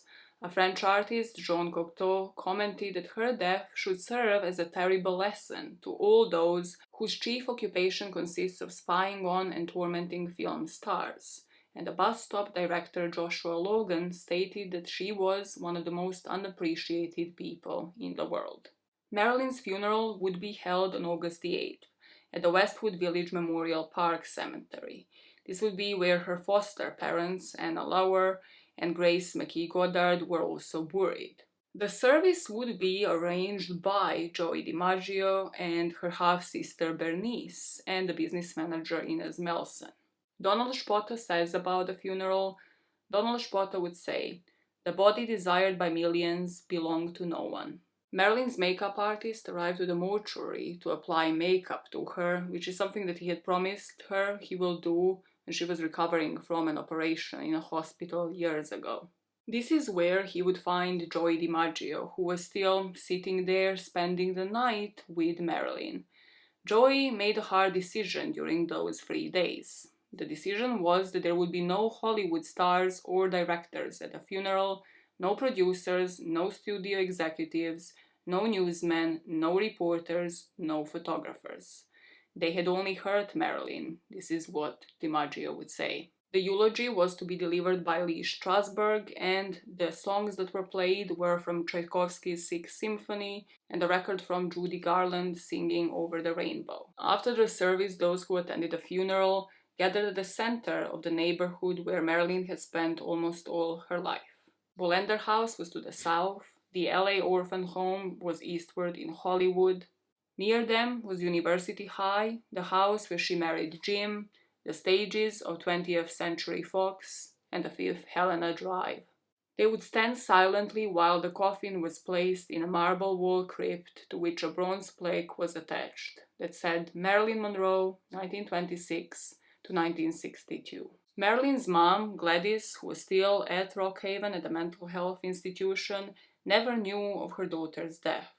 She would be released from this sanitarium years after, and after living some time with Bernice, Marilyn's half-sister, she entered the Florida nursing home, and this is where she would die of heart failure in 1984. When questioned, it was said that Gladys seemed not quite certain who Norma Jean was or who she had become. Post Marilyn's death, on August 17th, 2 things happened. One of them was that her will was filed for probate in the New York Surrogate Court. It would have been contested by one of her business managers, Inez Melson, but it was eventually established as her valid last will and testament, and it would be admitted to probate later in October of 1962. So just briefly here, as for the administration of her estate, because I don't find it particularly interesting, but there is a part there where I don't know what you guys are gonna think about it. So, as you remember from the last part, she had changed her will after her divorce from Arthur Miller. She left several $1000s to her half-sister Bernice, her secretary May Reese. Then she left some money, like the share for the education, to Norman Roston's daughter, and established a trust fund to cover the costs of the care of her mother, and then the widow of her acting teacher, Michael Chekhov.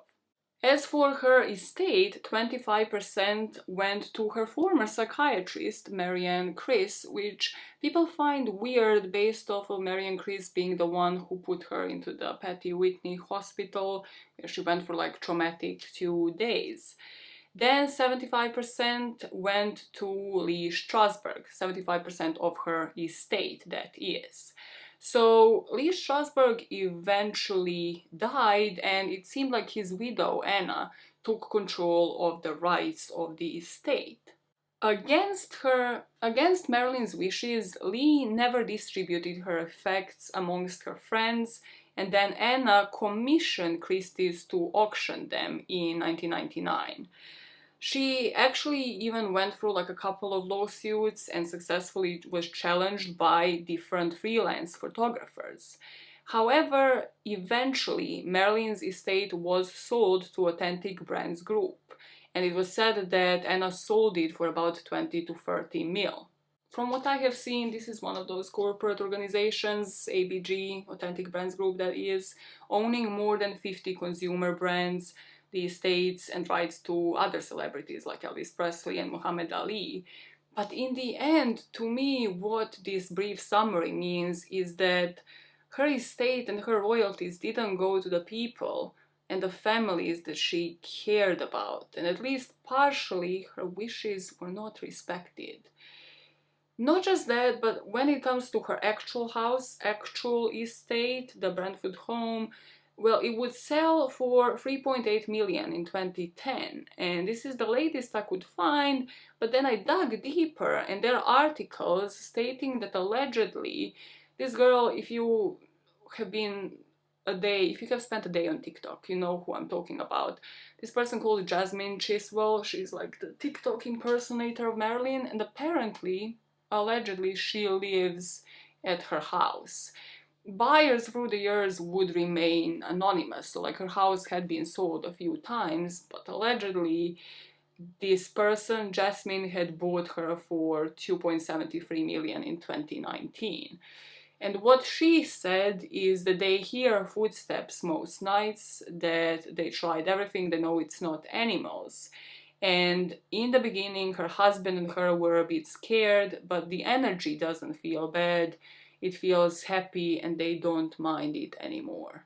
I don't know if this is correct, if this woman actually lives in her place. This kind of impersonation rubs me the wrong way because it's just somebody's fixation, somebody's obsession after, they hear of a story at some point and they just can't drop it and they're benefiting out of it. And just to me, when it comes to Marilyn and her image and like recent kind of interpretations of it in public, including, yes, this impersonator, including Kim Kardashian wearing her famous Madison Square gala dress to Met Gala and ruining it completely, it's just, is there anything that is sacred anymore?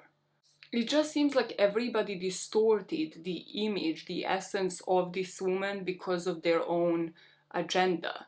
And that's why I said at the beginning, I hope I never sexualized her, I hope I never spoke enough of her body image, her issues surrounding it, because in my eyes, she had been reduced to this goddess, to this bombshell, whereas Marilyn was so much more than that.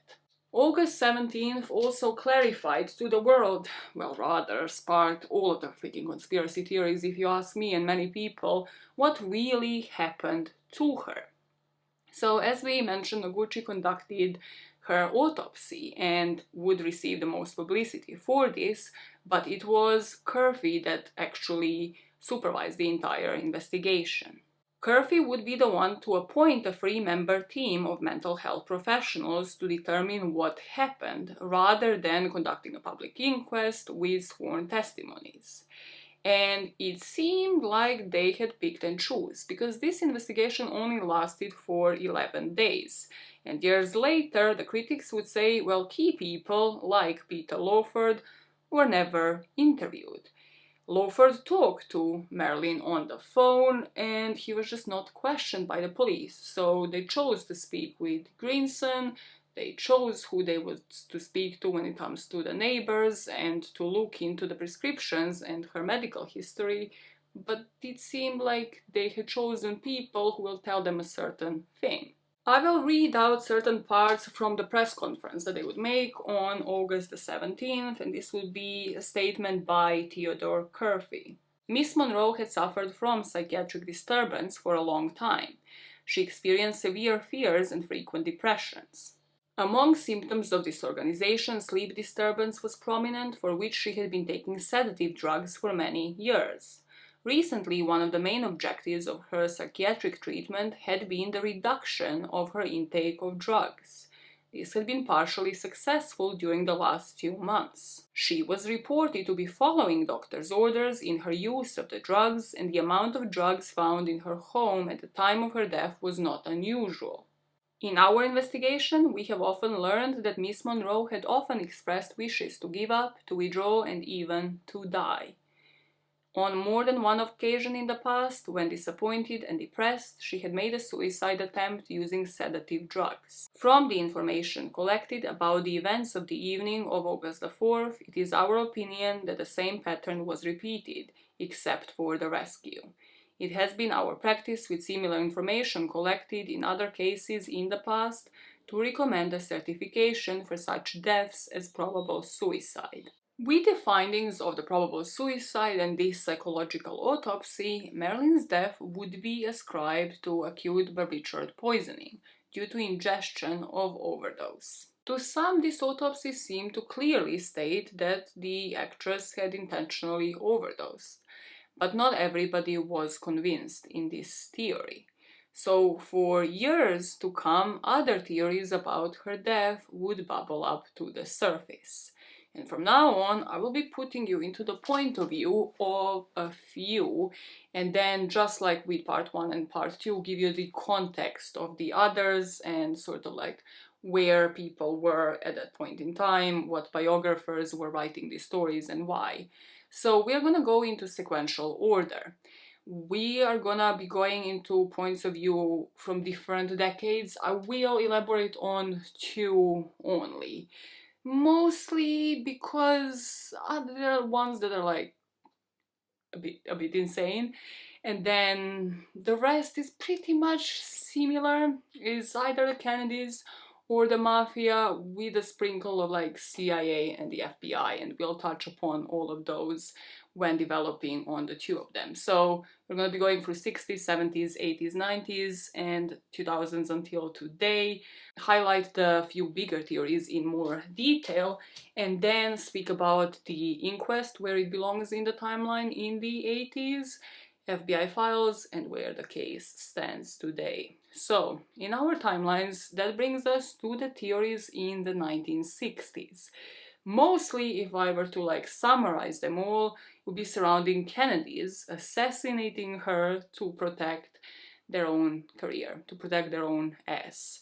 So the writers and biographers at the time that wrote books on Marilyn and that started up these theories were Frank A. Capel, and he mostly cited Jack Clemens. If you remember, the first police officer on the scene, and this is when Jack Clemens would turn around and state a completely different story of how Marilyn had been found. So Capel, in a nutshell, was a conservative anti-communist writer. And what he wrote is actually called a pamphlet, although I have seen it as a book on Amazon, called The Strange Death of Marilyn Monroe. Capel claimed that Marilyn had an affair with Robert Kennedy, and when she was threatening to cause a scandal, Kennedy ordered her to be assassinated to protect his career. He also accused Kennedys of being communist sympathizers and claimed that many other people close to Monroe, like her ex-husband Arthur Miller and some of her doctors, were also communists. As mentioned, he started citing Jack Clemens, who was the sergeant at the time and who changed his 1962 report, now alleging that when he arrived to Monroe's house, Eunice was indeed washing the sheets in the laundry, and that he just had a sixth sense that something was wrong, that he didn't notice the suicide note, and also that there was no glass or water anywhere to be found. Now, people who don't believe in this theory have also looked into those individuals, especially Jack Clemens, and how controversial he really became. If I were to summarize any single decade, this is what you will hear me saying. It's like, this is the conspiracy theorist in question, and this is why they ended up being controversial. And it's usually something to do with crime. Like, we'll speak about it, because there's one where I was like, say what? I had to double check. When I have to like fact check multiple times, I'm like, whoa, this story is insane. Well, Jack actually ended up having to resign from LAPD. Both of them, Jack Clemens and Capel, would have benefited from publishing the story, starting up conspiracy theories in order to advance their own career for their own political goals. Capel dedicated his life to exposing communists and communist conspiracy, and Clemens was a member of the Police and Fire Research Organization, which was exposing subversive activities threatening the American way of life. Again, read communist-related theories.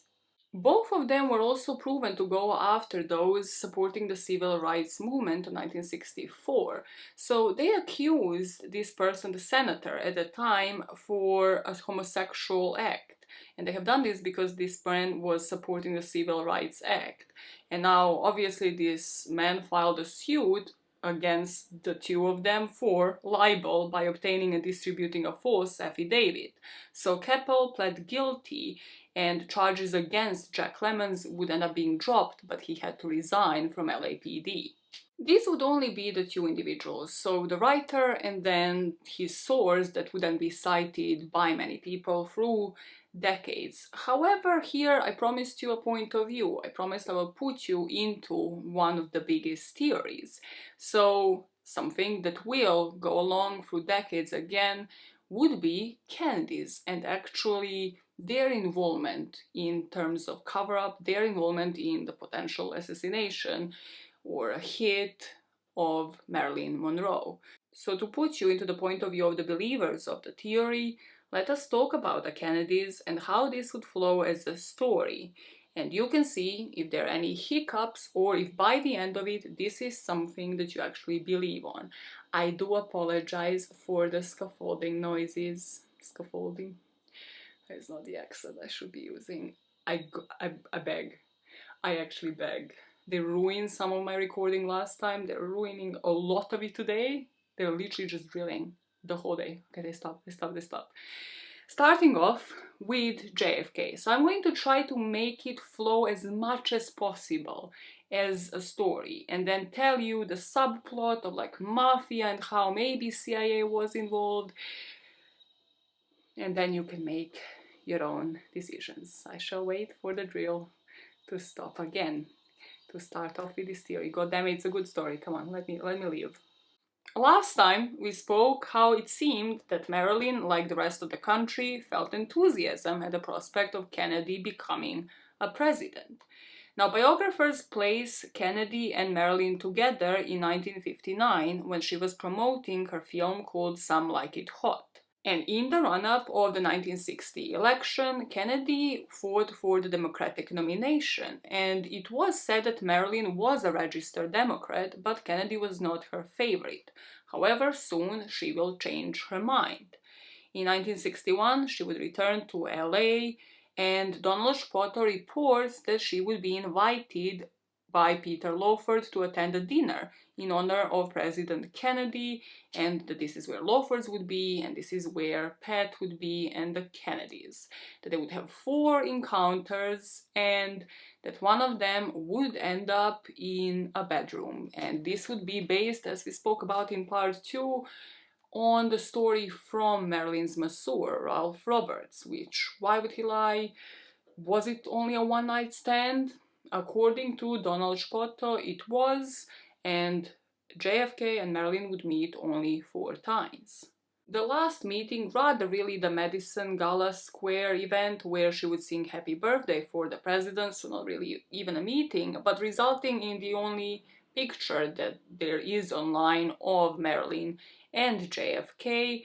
Mentally, Marilyn was already struggling. She was struggling with a drug dependency, really. At the time, she was in Eunice's care. She was struggling with Greenson and his possessive nature. And she was also about to be fired by 20th Century Fox because of how she was appearing on set and because of her lack of attendance at times. And in June, 2 weeks after her last meeting with Kennedy, she was indeed sacked by Fox, and they filed a lawsuit against her. So she was under a lot of stress, and mentally, maybe if we are saying that this was an affair or that she had misconstrued a one-night stand, this would have been an additional stressor to her. This is where we have to introduce the Lawfords. Rather, Peter in particular. He would marry Patricia Kennedy in 1949, and by the time that they were to meet Marilyn, they would be married, they would have their kids. And also, as John was preparing to fight for presidency, Lawfords were settling in a Santa Monica beach house. While Marilyn was making Let's Make Love, she befriended Pat Kennedy. And it is said that the Lawfords would be present at the Democratic Convention in July, although there were no photographs of Marilyn there.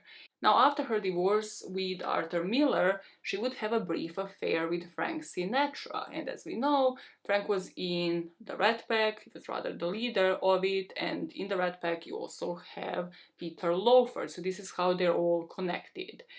Now, Sinatra and Loafer dynamic at that time is quite interesting, and what people say sparks up a lot of these theories. To understand that, we need to understand the Lawford-Kennedy dynamic. It was said that Peter Lawford was closer to JFK, and that he was the one who was present at every single meetup between Marilyn and him. Well, a couple of them happened at the Santa Monica Beach house, but that Peter Lawford also was the one who arranged for Marilyn to appear at the president's birthday gala in May of 1962.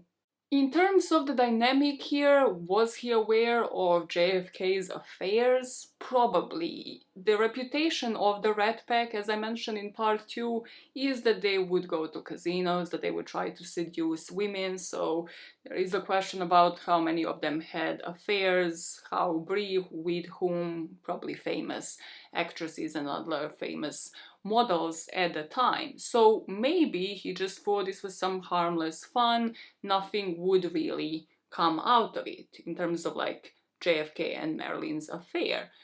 However, this now with Sinatra in the picture would have probably affected his friendship, Lawford's friendship with Frank Sinatra.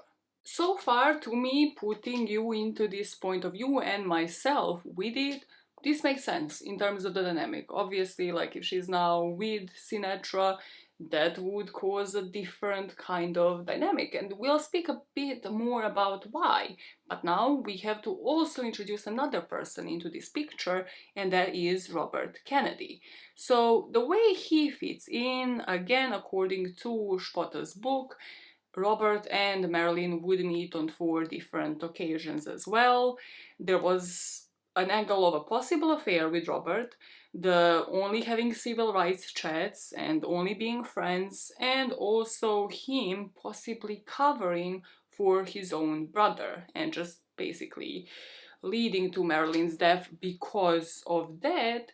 And then also there is Robert's possible involvement as the Attorney General because of the ruminations that Sinatra had mafia connections. So to briefly summarize a couple of those points, because we have already spoken about them last time, they met 4 times, there were multiple phone calls to Robert Kennedy's office, not his private line, the line to his office between him and Marilyn, and there would be his other sister's letter, Jean Kennedy Smith's letter, that would be written to Marilyn saying, "Understand, you and Bobby are now the item." And based off of the letters that we have between her and Isidore Miller, we know that Marilyn and Bobby would meet and they would speak about civil rights and some other issues, and that they were mostly impressed by how Marilyn was really interested suddenly in politics and how interested she was in the civil rights movement. According to Marilyn's friendships, she never had an affair with Robert Kennedy because she didn't find him physically attractive. So as this is happening, this is the dynamic between Marilyn and JFK, and then Marilyn and Robert meeting at different times, her chatting with them about different things, having maybe a closer but friendly relationship with Robert, having slept with JFK once. How does Sinatra fit in? Well, as I mentioned, there will be FBI files kept on Marilyn, there will be FBI files on Kennedy that we will not really divulge in today, and also on Frank Sinatra. Why on Sinatra? Because throughout his career, he would deny any professional connections to the mob outside of the venues that they owned.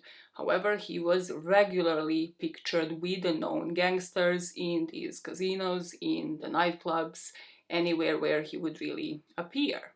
Sinatra would deny his connections to the mafia, but he interacted with the famous mafia figures, like Sam Giancana, who was the Chicago mob boss, who he considered, some would say, a close friend. The way everything fits in together now. Sinatra supposedly introduced Giancana to JFK's campaign in 60s in order to get the mob, the union, to vote for the president, because then he could have like the whole vote of the mob. According to Sinatra's daughter, he played a gig at Giancana's Chicago club in order to repay the favor. Sinatra also introduced Kennedy to Giancana's girlfriend. And during the years-long affair that would follow, Giancana's girlfriend allegedly acted as the liaison between Kennedy and Giancana. This woman would state there were potential ties between Kennedy's and the mob in order to assassinate Fidel Castro. So, subplot alert. In order for you to understand the story of the mafia and the Castro right here, right now. We are talking about the height of the Cold War, so the one between US and Soviet Union. And according to Anthony Summers' interviews with federal operatives with intelligence agencies, they had reason for concern that Marilyn was having forged associations with communist expats connected to Cuba's Fidel Castro, and that she might have been telling them the government's secrets, and that is why she was liaising with the Kennedys in the first place. Why? Why did I think that? Okay, this is the briefest history here that I'm going to just throw on you, and it is based on a segment from the FBI files that will be exposed to the public in a very redacted way, but still, they're gonna be there. So, there is a file that was exposed to the public in the 80s, but that they have kept all throughout Marilyn's career, really, especially when she started seeing Arthur Miller. This file is marked SMC, for Security Matter Communist. According to the FBI source named in this document, Marilyn had talked of having lunched at the Peter Lawford's with President Kennedy just a few days ago. So this would have been a few days before July the 13th, 1962. She was very pleased as she had asked the president a lot of socially significant questions concerning the morality of atomic testing. Marilyn's views are very positively and concisely leftist. However, if she is being actively used by the Communist Party, it is not general knowledge among those working with the movement in LA. This offers a possibility. Marilyn has never been charged, never been prosecuted, never been brought in front of a committee like Arthur Miller, and FBI files have never dug up anything on her, like she has never been outright declared to be a communist. But this offered the possibility of Marilyn having the knowledge of a nuclear war possibility and the tensions between Cuba and Soviet Union. This report mentions a Kennedy though, but JFK, according to his schedule, wasn't in California on that day, on July 13th. However, Robert was. And the Attorney General did fly west 2 weeks later to Nevada with the chairman of the Joint Chiefs of Staff, General Maxwell Taylor. His purpose to go there was to witness an atomic test. Brief history here for you to actually understand the implications of this.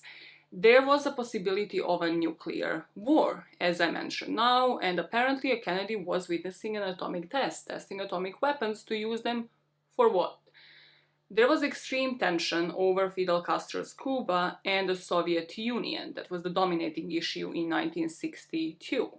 Castro himself was expecting a US invasion and was making urgent appeals to Russia, to Soviet Union at the time, to Moscow for help.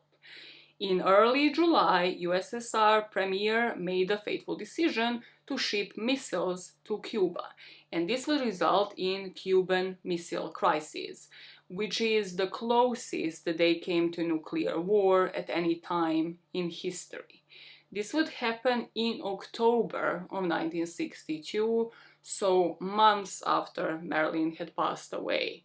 The agreement between Fidel Castro and USSR, though, would be reached in July of 1962, and they would have the secret meeting. There would be the construction of a number of missile launch facilities that started that summer and that had been approved. And it is said that the USSR premier approved this in response to the presence of American ballistic missiles in Italy and Turkey and the failed Bay of Pigs invasion that happened last year.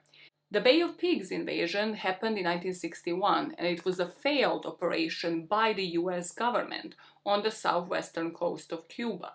To join that all together, Fidel Castro was expecting another attack in 1962 based off of that failed invasion in 1961, meaning Kennedy's already failed to invade Cuba, and Cuba was getting help from the Soviet Union, prepping them for a possible invasion. Who would have the access, the knowledge to alert them of that possible invasion? Marilyn Monroe, possibly, in this theory. So from what I gathered here, the question is, did Marilyn warn Fidel's people about the possibility of a nuclear war, and what was that had them prepared? Why did they go to the USSR? Was it just him, like, instinctively thinking it's going to happen again? It was the height of the Cold War, or did they have an informant, and was that informant Marilyn based on her connection to the Kennedys? In the reality of things, there is no suggestion in the released FBI documents that either Kennedy brothers would just tell state secrets to Marilyn Monroe. The Fidel Castro part over, going back to the dynamic with Frank Sinatra. So, as we know, mob had publicly endorsed the president, and Frank Sinatra kind of compensated by, like, performing for the guy's girlfriend. So having publicly endorsed Jack Kennedy's election campaign, well, Sinatra was angry to hear from Peter Lawford that Kennedy no longer required his services.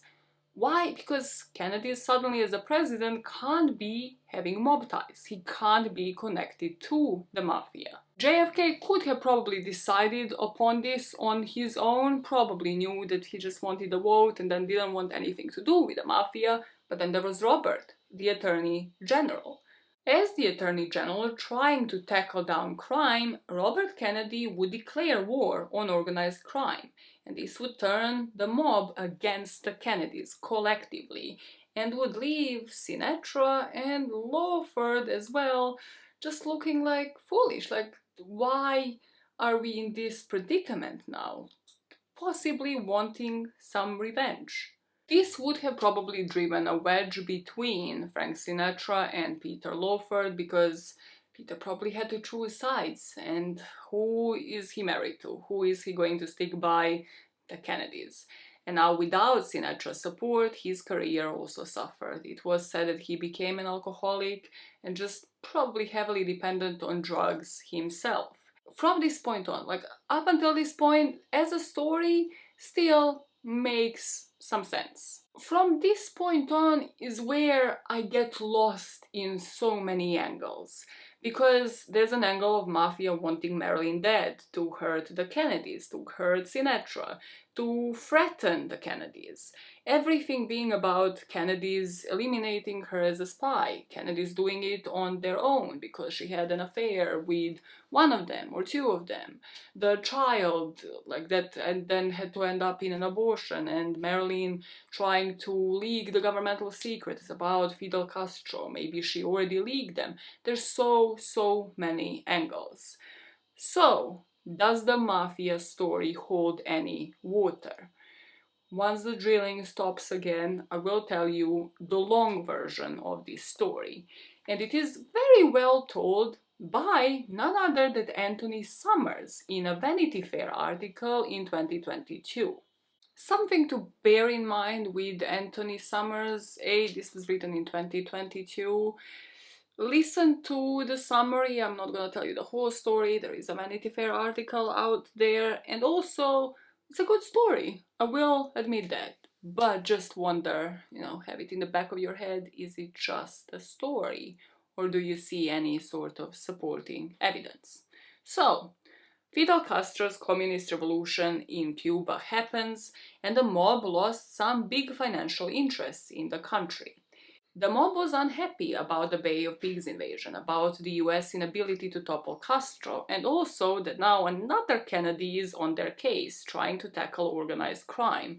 So they decide to change the man on the top, to change the man leading the country. The Kennedys, especially because of Robert trying to tackle organized crime, made an enemy in Jimmy Hoffa, who was the mobbed-up Teamster president, who was one of the main mafia bosses. So, to get the Kennedys off his back, Hoffa was starting to look for some dirt, for something on them. This made him hire a private investigator, enter Fred Otash, who would be heavily cited in Summers' work. And Otash was hired to bug Peter Lawford's Malibu estate, so the place where they would all go to, and this is where Kennedy's and Marilyn would also meet, and he was hired to bug Marilyn's home on top of that. There are multiple names in this story, so I'll keep them to the minimum. So Otash is hiring other people, including the security man called John Danoff, who would actually tell Summers that he would listen to these tapes and they would be in Peter Lawford's place, and you could hear JFK and Marilyn talking, and they were going about disrobing and going into sex act on the bed. These tapes, sometimes 25 or 30, were shipped east to the electronics consultant called Bernard Spindel, who had links to both Hoffa and Giancana. According to Summers, the tapes that nobody ever heard, he just has the accounts of them from all of these people that were wiretapping these addresses, weren't the only ones, the only sources he had confirming that there was an affair between the two. The FBI was already on the case, and they have been receiving reports about the president's sex life, so they would have lunch with him where J. Edgar Hoover warned Kennedy of the risks that he was taking. A real estate agent that Marilyn had known for years would also say that he was told to get Marilyn away from the house, maybe for a weekend at his place, while the mafia would wiretap her place. Bernard Spindel, who was the electronics consultant, rather he was the wiretapping expert, he was regarded as somebody who was best in the field. And Monroe, when she just moved into her house, there was some extensive remodeling, as we know from part 2, where Eunice would just hire people from her surroundings. She would hire basically family members to be controlled, to be completely in control of the place, but this offers another entry here where possibly this is where Bernard Spindel actually got into the house. Maybe Marilyn was out, wherever she was, in order to wiretap the whole place. One of the tapes that Spindel would have in his possession would be a 40 minutes long one of the events at Marilyn's home on the day that she died. And it would reflect 2 visits to the house that day by no one else but Robert Kennedy. In the first one, apparently you could hear Marilyn and Robert talking, and it was kind of echoey, as though the sound was in a room next to the site of the transmitter. There was a heated argument, with Marilyn demanding an explanation as to why Kennedy was not going to marry her. And this visit clearly resulted in an argument, and it is said that it seemed like Robert Kennedy was looking for something, asking, where is it? Where the fuck is it? Kennedy said something to the effect of, we have to know, it's important to the family, we can make any arrangements you want, but we must find it. Marilyn at this point ordered him to leave the house, so the next part of the recording apparently just contains some bumping noises and muffled calming sounds. This to the people in the possession of the wiretapes sounded as if though she had been put on the bed. According to the people that have listened to the tapes, apparently, they have said that the next sound was as though the actress was being put on the bed. There was discussion between Kennedy and Lawford about Kennedy getting out of town, and then they arranged for a call to be made to Marilyn after Kennedy left the area, presumably by Peter Lawford, which is the call that happened later in that night. And the final sound on the tape was that of a phone ringing and being picked up. In this theory, that makes me believe that this is when they got rid of all of the devices, eliminated everything, and then Greenson intervened, and then Eunice had been called. However, in this story, what we don't have from this point on is the continuance, like what really happens now. Actually, we do, because apparently the tapes did exist, again, according to people that Summers had interviewed. 4 years after Marilyn's death, district attorney investigators had a search warrant to search wiretapper Spindle's house. And among the items seized, Spindle's lawyers would say that there were tapes and evidence concerning circumstances surrounding and causes of death of Marilyn Monroe. One of the attorneys would said that they were satisfied that the tapes did exist and that copies were in the possession of the district attorney. The tapes never surfaced, and a copy, though, might have survived until 1968, when Robert Kennedy was the one running for president. And the plan was for the tapes to be transcribed and mailed to the editors of every newspaper in the country, and the negotiations were in an advanced stage in June, the year that Robert Kennedy was assassinated. 20 years after that, according to Summers, another expose was to happen, done by ABC's 2020. This story claimed to expose how the President and Attorney General of the United States had put themselves in a position to have the nation's most powerful criminals eavesdrop on their affairs with the nation's most famous actress, and were exposed to blackmail, and was said to be one hell of a story. However, it was never broadcasted, according to Summers, because the program had to be cancelled and the producers and people behind it were friends of the Kennedys, so they were still in their pocket.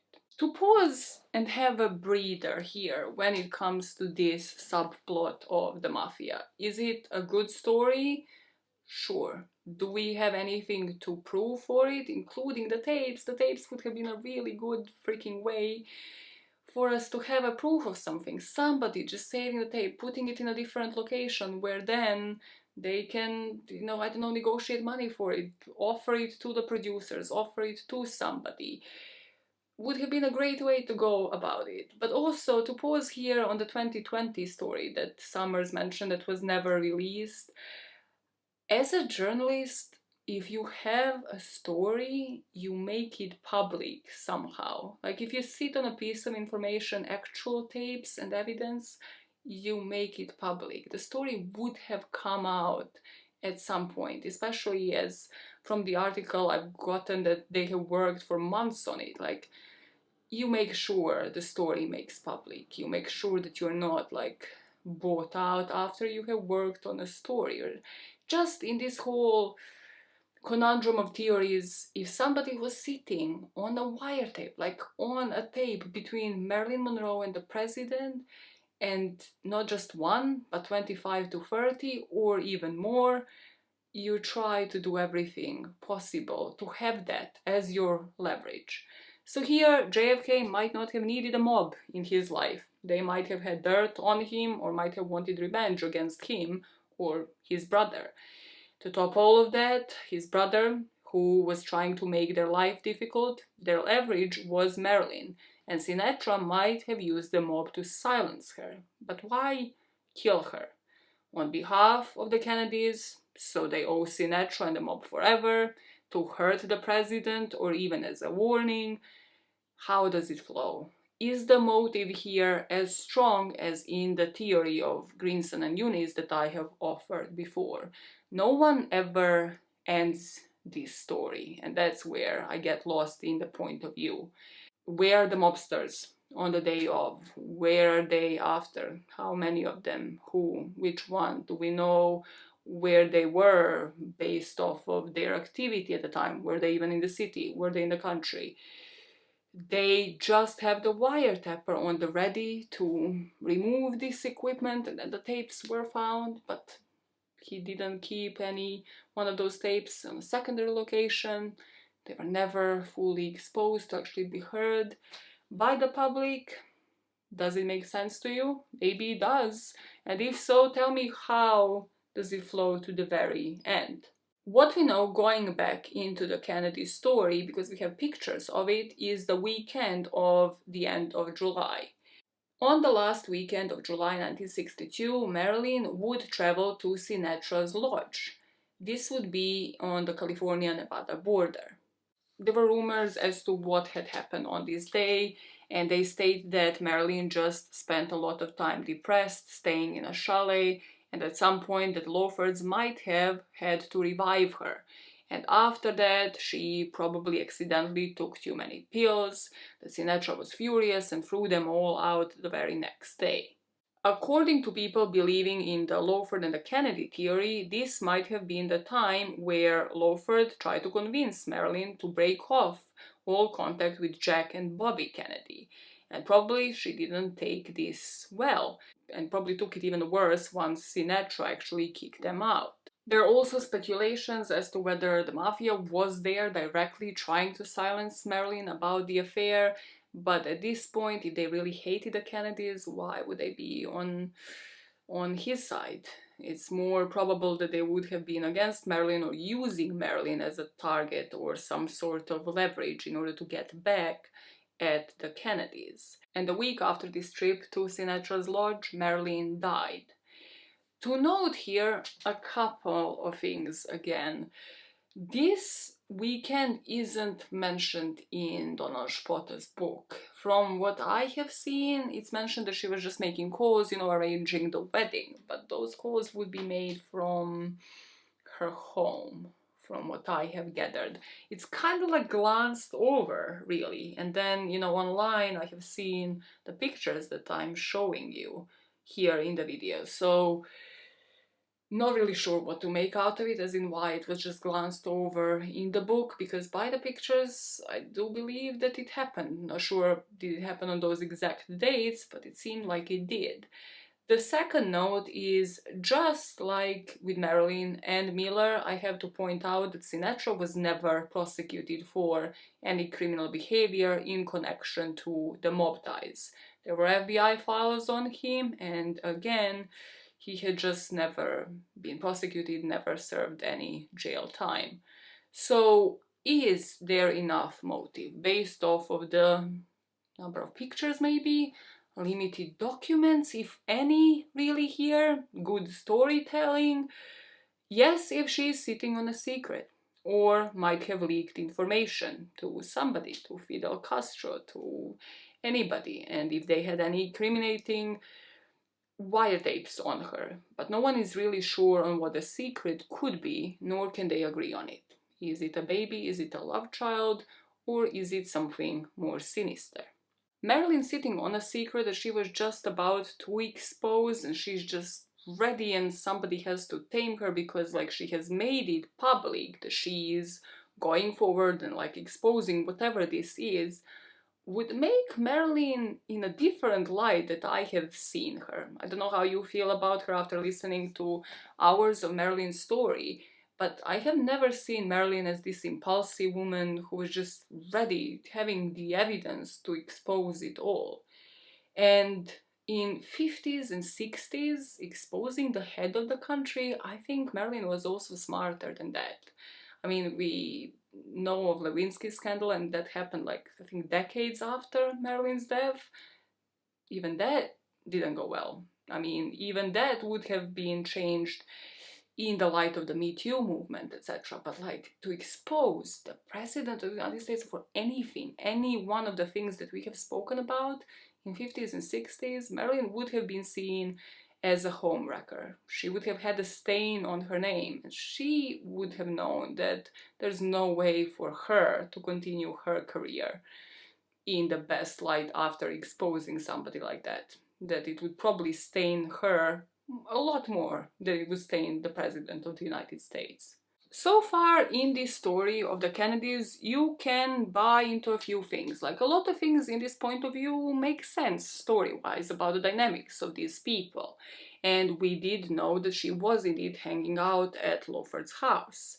So after the end of July weekend, though, what would happen? According to conspiracy theories, Marilyn might have returned with Peter Lawford to LA by a helicopter. And this is because of the person that was in charge of the helicopter, Frank Lieto. I think he would be the guy to say that Robert Kennedy was on the scene of the crime and also flew out by the helicopter. After taking Marilyn home, Peter might have spent half an hour in a public phone booth streets away from her home, possibly calling the Kennedys to report on her. And he didn't make the call from his home because he believed his house was also wiretapped. A week later, Marilyn was found dead at her home. So how does this fit into the last week of her life? The book, as I mentioned, doesn't really mention the weekend, but it does mention a call on the 1st of August to Dr. Leon Krohn. Dr. Leon Krohn was Marilyn's gynecologist. And as a reminder from part 2, the phone records indicate that she called a doctor that she trusted, she wanted to eat with him out, like she wanted to dine with him that evening, and then she told him that she is gonna call him in a few hours. But then she called the office again saying she's gonna call them in a few days, and according to the book, well, the reason for this postponement isn't clear. But that day she would go to Greenson's for a 2-hour session, so it might be that she was just exhausted, she was tired, and planning other things, like her wedding.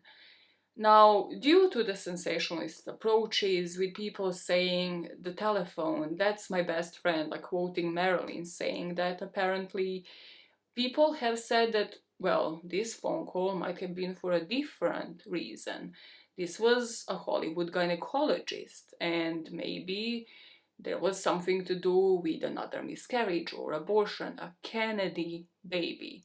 That early in the week that she was to die, Marilyn also phoned that real estate agent, Arthur James, that was quoted by Summers in a few occasions, and that James said that she went to complain that Kennedy, Robert Kennedy, was cutting her off cold. But it was the president that she couldn't get off his mind. My point here, because there is really not even much evidence, and as we know from the autopsy, there's just no reason to believe that she had a recent pregnancy. Marilyn suffered through 3 losses of pregnancy before. Those have been public knowledge, and I understand why this one wouldn't. If she was to be pregnant with a Kennedy child, I understand why it wouldn't. But rather, I'm wondering again, going into psychology of Marilyn, she would have been devastated if this was an abortion, if she had to abort it, if this was a miscarriage, she would have been devastated. She always wanted to be a mother. So this is something that her friends would have noticed. The devastation would have been noticed in her circle of friends, and as we know from the book, that doesn't happen. They're always saying she's happy, she's making phone calls, planning a whole ass wedding. So that part doesn't match any part of the story. Knowing Marilyn doesn't fit into this theory. Knowing who she was, again, doesn't fit into any of it. Then we come to the day, to the 4th of August, and multiple claims by different people that Robert Kennedy was in her house, that we discussed last time, where some neighbors would say that they had seen Robert Kennedy. Eunice's nephew would actually state in his book, The Final Days of Marilyn Monroe. Just love how a handyman wrote a book on Marilyn Monroe, like, my man, nobody's gonna read this. So he stated that he had seen actually Kennedy reappearing at the house just before 10 p.m. And then he sent him and Eunice to a neighbor. And when they returned at about 10:30, the men were leaving. So Marilyn at this point was comatose, and it is implied, well, were people, stealing documents here. Was he even there that evening? According to what I told you last time, Robert Kennedy was in San Francisco, seen there in pictures, reported in newspapers that he was there visiting his friend with his whole family. The possibility of him being in California at the same time would require a helicopter journey that isn't, again, commemorated anywhere. There's just no receipts of any flights. There's no flight journeys documented. And again, if somebody was to be able to conceal that, it would be the Attorney General or his brother, the President. However, there's just no supporting evidence so far to prove this story, just hearsay. So in our story, Marilyn is in this mindset. She's ready to expose one of the above, some secret that is going to end up getting her killed.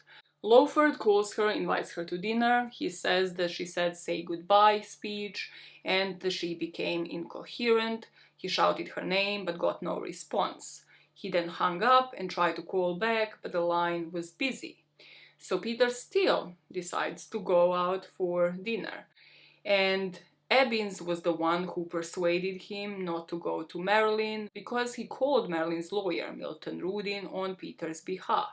Rudin would call Eunice Murray. Eunice would go to the door and say that everything was fine. Rudin then relayed this message to Ebbins, who told Peter not to worry. But then at 11 p.m. Peter just couldn't calm down. He knew something was wrong. He called Joey Narr, then driving home, asking him to check on Marilyn, and then he changed his mind. An hour later, the private investigator Fred Otash claimed that Peter Lawford arrived at his office in a frantic state. Peter Lawford told Fred Otash that Marilyn was dead or dying and that he was worried. He was worried not much about Marilyn, but rather whether or not she had left a suicide note. So he asked Fred Otash to go to Marilyn's house with him, sweep it for any or all the evidence of her involvement with the Kennedy brothers. And with the evidence gone, no one could ever blame the Kennedys. In this point of view, Robert might have been there, Lawford might have been there, people might be cleaning up the mess on their behalf. Which one flows better for you? How does this story end for you, where it does make sense, where the Kennedys' involvement does make sense? As mentioned, what we have based off of their itineraries, based off of the official records, we know that Robert was in San Francisco, that he was visiting his host, John Bates, and Bates basically provided him with an alibi. As to JFK, something that I haven't looked into last time, but did this time, there's this website called History Central, and it commemorates like the movements, or rather the schedule that the president had at the time. So I'll put like for you what had happened, where the president was that day. It states that on 4th and July, president was in Massachusetts. He was there with his family. And then I looked at the days before as well, and yet again, if I were to prove a theory with actual facts, this is how I would go about it. If I were to know Kennedys, you know, there are people a lot smarter when it comes to American history and everything about that, and I would have looked into the schedules, into the records before and after, to see what they're stating, to see basically where the president was at the time. Yet again, I understand, like, if the president was to be associated with Marilyn Monroe and her death, they would not put that on their schedule. However, there are other avenues, you know, other admin stuff where somebody could probably have either looked here or even just looking at the official records, you can't really see that there was any connection between the two being there, cleaning up whatever their mess was that they had to clean up. Like with the previous story though, however, here I looked into the bigger picture. So what happened in the aftermath? And yet again here, just to be completely unbiased, there are things that could have been looked for.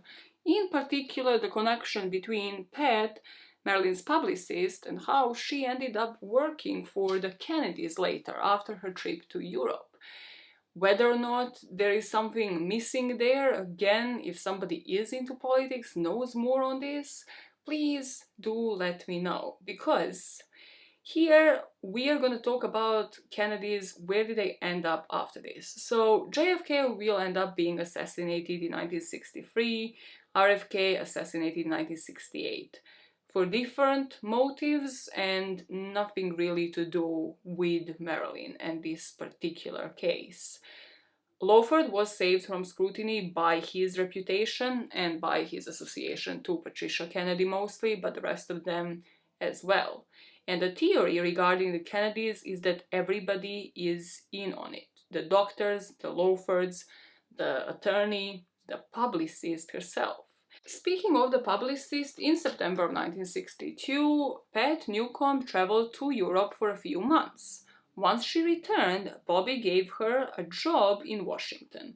She was helping take care of the president's children in the day after his assassination and was just active in Bobby Kennedy's 1964 senatorial campaign. She represented other famous people, including Natalie Wood, and would also campaign for the Democratic Party in Washington. In terms of her dynamic with Marilyn and her relationship with Marilyn and the showcase of that, post Marilyn's death, she did give a couple of interviews. I don't think she ever actually wrote a memoir or anything like that, and because of who she gave the interviews to, she was considered to be quite controversial as well, and people kind of have differing views. So in 1973, she was interviewed by Robert Sletzer. Robert Sletzer, when I tell you I had to double take on this, claimed that he was Marilyn's husband. Now, I have never doubted myself more than in this very moment, and then I hated myself for doubting myself. Basically, I thought I had glitched in the system, because I had told you that Marilyn had 3 marriages, right? And I was like, well, I just suck at research, I guess. I guess there was a husband I had never known about. No. Robert Sletzer, we're going to talk about him in a second, in the 1970s batch of theories. He was not Marilyn's husband. There's never a marriage certificate. There's nothing. He just wanted to write a book, and he just wanted to quote a lot of people as sources, and Pat was one of them. Something that Pat never did, from my understanding, even with Robert Sletzer, is set the record straight. She never actually said that there was anything suspicious regarding her death. And a lot of people see that as a problem, as her protecting the Kennedys instead of her friend and employer for the longest time. Some of them say that maybe just as devoted as she was to Marilyn through her life, she remained so after her death. My only comment here to wrap up the Kennedys theory is I would like to know what you guys think. How does this wrap up for you? How does this really flow for you? Just put it down in bullet points. Like, I would love to know, because there are some really good stories here. There's some really good potential, and then you lose me in a story. And then I'm like, okay, can't connect the dots anymore. And also, officially, there's nothing really there in terms of evidence. But here people again focus on just sensationalizing things. Robert Sletzer, as much as I do not like the fact that he claimed he was Marilyn's husband, immediately losing all credibility. But all of these biographers, again, could have taken a different approach. When it comes to Pat Newcomb as well, interview people in her circle. Is there any sort of receipts, like any sort of administration, any sort of paperwork showing that she was in Kennedy's pocket? Because then that's a good in. That's a good conspiracy theory. That's a good way to go about it. When did it start? How did she get the job? How deep does she go? How deep do these payouts go? Because if we think that a lot of these people were financially dependent on Marilyn and then on Kennedy's on the other side, there should be some sort of paper trail, even back in the day. Even though there's no bank accounts, there should have been some paper trail at the time. It's just that with a lot of these theories, they have not been looked at the time, and that is the main problem. Bringing us into the point of view, into the theories of the 70s. So 60s started it, so allegations of murder had to continue, and it really, really shows in the 1970s, meaning that this was the conspiracy highlight. I don't know how the fuck to call it. It's just like the height of the conspiracy theories. This was when Robert Sletzer published his book on Marilyn, claiming that he was married to her, that they married in Mexico, and do I have to say more? There was also the era when the American novelist, journalist, essayist, playwright, activist, filmmaker, and actor Norman Mailer published a book I put in the script, he was at best 2 of those things. When people on Instagram put like producer, writer, mother, bitch, stop it. Stop it. You're best good at 2 of those things. And I hope you're a good mother. Go back into the story, Maya. Norman Mailer's biography just developed further on the Robert Kennedy affair, and he speculated that she was killed by either the FBI or the CIA, who wished to murder her as a point of pressure against the Kennedys. CIA would do this in order to get the revenge on the Kennedys for the failed Bay of Pigs invasion of Cuba, and they likely knew about the affair with Robert and saw Marilyn's death as a blow to the Kennedy family. This book was heavily criticized, and when Norman was interviewed for 60 Minutes, he stated he had to make sure the commercial success of the book, and that he believed that Marilyn's death was 10-1 an accidental suicide. Then there came Robert Sletzer in 1975, publishing The Life and Curious Death of Marilyn Monroe. There will be an article in 1975 published by a guy called Anthony Scaduto, and this will be published in a soft porn magazine. And this just established further on the mafia theory from what I have seen. Sletzer and Scaduto both believed that Marilyn was in the possession of a red diary, rather that she kept a red diary herself, and this is where she would basically be writing everything that Kennedys confessed to her about their plans to invade Cuba, etc. And they would write that the house was wiretapped by the surveillance expert Bernard Spindel on the orders of Union leader Jimmy Hoffa. And they were basically trying to get the evidence that they can use against the Kennedys by this wiretapping operation. Red Diary, I don't know how to entertain this even. Again, it just depends on what you think about Marilyn. Would she have kept a whole ass freaking diary? She wasn't known as a diary keeper. Even the note to Joey that she wrote prior to her death was found in her address book. She was known for having an address book and keeping people's phone numbers written down. That is why we know that the calls to Robert Kennedy were made through to his work line rather than his personal line.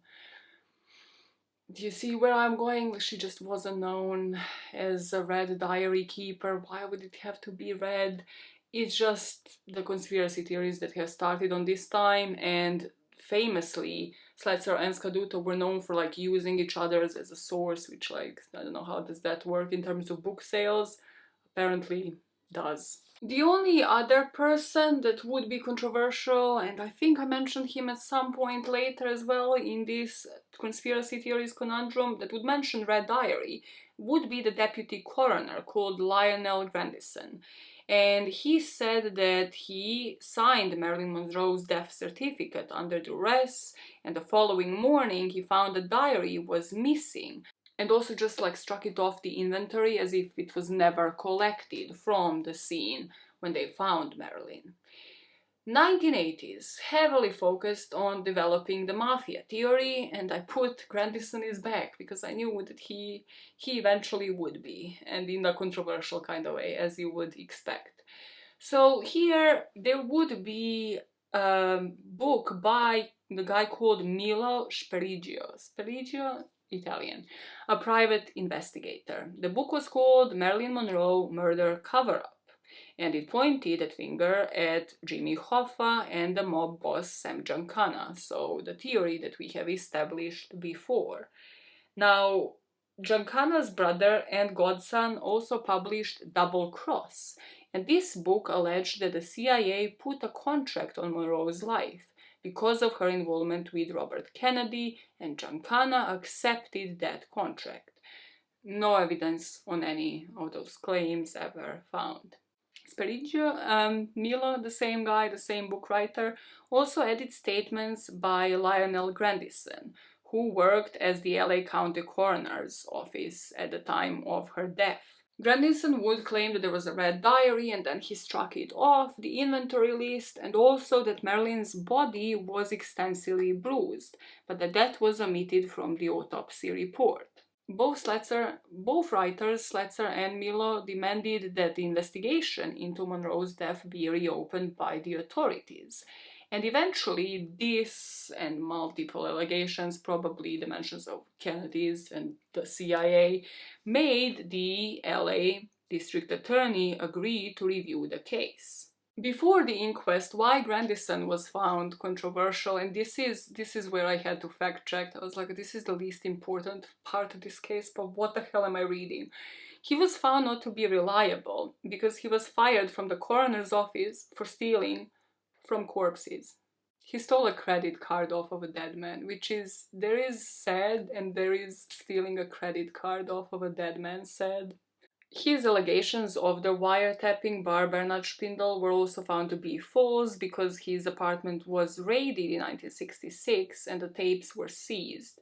And he later made a claim that he wiretapped the Monroe house, but this was not supported by the contents of the tapes, to which apparently the investigators of the time had listened to. And then we don't know where those tapes ended. Is it the district attorney's office? Is it investigators? Where are they? Apparently they existed and they had never been published and nobody knows what became of them. Due to all of these theories now ruminating for a good decade and a half, well, LA County District Attorney John Vandekamp assigned his colleague Ronald Mike Carroll to conduct a 1982 threshold investigation to see whether a criminal investigation should be opened. In short, there was an inquest, and any guesses as to where this inquest might have led them to, what kind of conclusions? Because something tells me that this is not a short video, let me just quickly summarize this for you.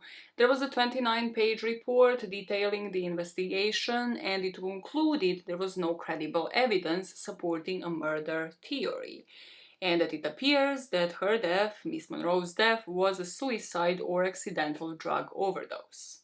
They also stated that killing Marilyn would have required a massive in-place conspiracy, and that they uncovered no credible evidence supporting a murder theory.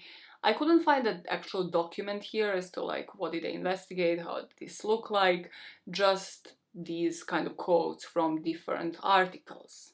From the New York Times, there was another quote as to her murder would have required a massive in-place conspiracy, covering all of the principals at the death scene on August the 4th and the 5th of 1962. The actual killer or killers, the chief medical examiner coroner, the autopsy surgeon to whom the case was assigned, and most of all the police officers assigned to the case, as well as their superiors in the LAPD. There we go to my second question, which is, would you not try to have any sort of photographic evidence here, any at all, to confirm it? As I mentioned, there was a photographer that snuck into an autopsy room to take a picture of Marilyn Monroe. She was pestered by paparazzi through her whole life. Yet for none of these theories, not a single part of them, there's a photographic evidence or just paperwork, nothing by anybody, and she was surrounded by so many people. I don't know, I find that to be a lot more convincing for the theory that I buy into. And I don't know, you can tell me otherwise, but it's just where the substance lies. I don't know, it doesn't lie with any of these theories for me. After the inquest, Noguchi is back in our lives. We still haven't left that point of view from a while ago. Remember the coroner, the guy behind the autopsy report? Well, he published his book in 1983, if I remember, yeah, and it's called Coroner. And in his opinion, in this book, the official conclusion stated the situation correctly. Probable suicide. He said he would call it very probable. He just further explained as to why the hemorrhaging of the stomach lining indicated that the medication had been administered orally, and that because Marilyn had been an addict for several years, the pills would have been absorbed more rapidly than in the case of non-addicts. This book didn't reveal anything dramatic, anything new, really, at the time. But then I found this interview that he did for, what's this television called? KABC TV, so like the LA TV station in 1985, where she said that Marilyn had bruises on her back and near the back of the hip that have never been fully explained. He then went on to comment on the contents of her stomach and intestines, saying that before he had a chance to study them, the specimens were no longer available, which might give the indication to the public that somehow they had something to hide. A reporter asked murder. Noguchi said could be. After this interview, though, he probably realized he messed up. He spoke to his lawyer, and the lawyer said that he was sure Noguchi did not think the actress was murdered. The article contains the information that I have stated before, the mentions of disposed organs and the lack of other toxicology tests. But Noguchi also said in the book that until full FBI files and other documents in the case were made public, controversy will continue to swirl around her death, and no one will ever be able to say definitely what happened. Which to me is two very contradicting things to say in a book and then compare to that interview and then his lawyer intervening. It's like, are you bought out? Are you not? Are you just trying to stay in the limelight, trying to stay relevant after all these years about this? Or not? And I think that he is. I think that he's just a man who has studied all his life in order to just work on autopsies of celebrities, which like makes you think what kind of monster, like these people already are coming to the mortuary, they're already dead, why do you care that they're famous? That's the problem that I have with this guy, and that's why I think that he's just trying to stay in the limelight, get the publicity for his book, and would say whatever the hell he wanted to say. Let me know what you think about Noguchi. Now, we are not yet done with the 1980s, because this is when Anthony Summers would publish the book called Goddess in 1985. Yeah, in 1985. Summers was criticized by Spoto and by other authors, by other biographers, mainly because he did do extensive amount of work. I don't want this to be like taken like he didn't. Like, it is insane. Interviewing 650 plus people, I mean, whoever the hell they are, like whatever connection they are to have with Marilyn, it is extensive amount of research. So I commend him for that. But then other biographers has said that he would kind of, based on what they said, misinterpret their words about Marilyn and present false information as fact, and sometimes contradict himself as well in his interpretations. He also would interview a lot of people that aren't really found credible any longer, like Sletzer, like Jack Clemens, like a lot of people, you know, Eunice's friends and family that might not have been even there at the time of her death. So he will, as I mentioned, be publishing this book on Marilyn, and then recently he will appear again because he had covered this case extensively. He wrote that Vanity Fair article this year, and also he was behind the new Netflix documentary Unheard Tapes. So through Unheard Tapes, I'm gonna tell you what Anthony Summers believes happened. He was on the Kennedy theory side of things. Summers, because of the interviews that he had done, believed in the whole theory where Fred Otash was actually hired to bug Peter Lawford's home and then Marilyn's home, and that mafia could have been behind this. However, he would state that Marilyn was not murdered, that what's being covered up is not foul play. It's indeed her involvement with the Kennedys, which are at the center of the story, that the FBI was indeed at her house that night, and that Robert Kennedy was in LA until a helicopter flew him out. But yet that can never be allowed to come out, hence why the unheard tapes that are voiced by other people, because we don't have the access to the actual tapes, because they were suppressed by the government and the media. Before we finish it off with the unheard tapes, because that is sequentially the most recent thing that came out on Marilyn, there were 1990s theories. There were other books written in 1990s, multiple theories surrounding the murder, the conspiracy that she was definitely murdered. There were least these books, from what I have read, have the least amount of like new sources, least amount of new information, and focus on Marilyn the least, which is the most painful part, and which is how I have chosen this book compared to any others, because I wanted to learn about Marilyn and then make my deductions on the theory based on who Marilyn was as a person, rather than who all of these theorists were and like who they interviewed and basically who Kennedys were at that point in time. Like, I wanted to base this as to like what Marilyn would have done. Would she have been at this point where she was to expose something, if anything?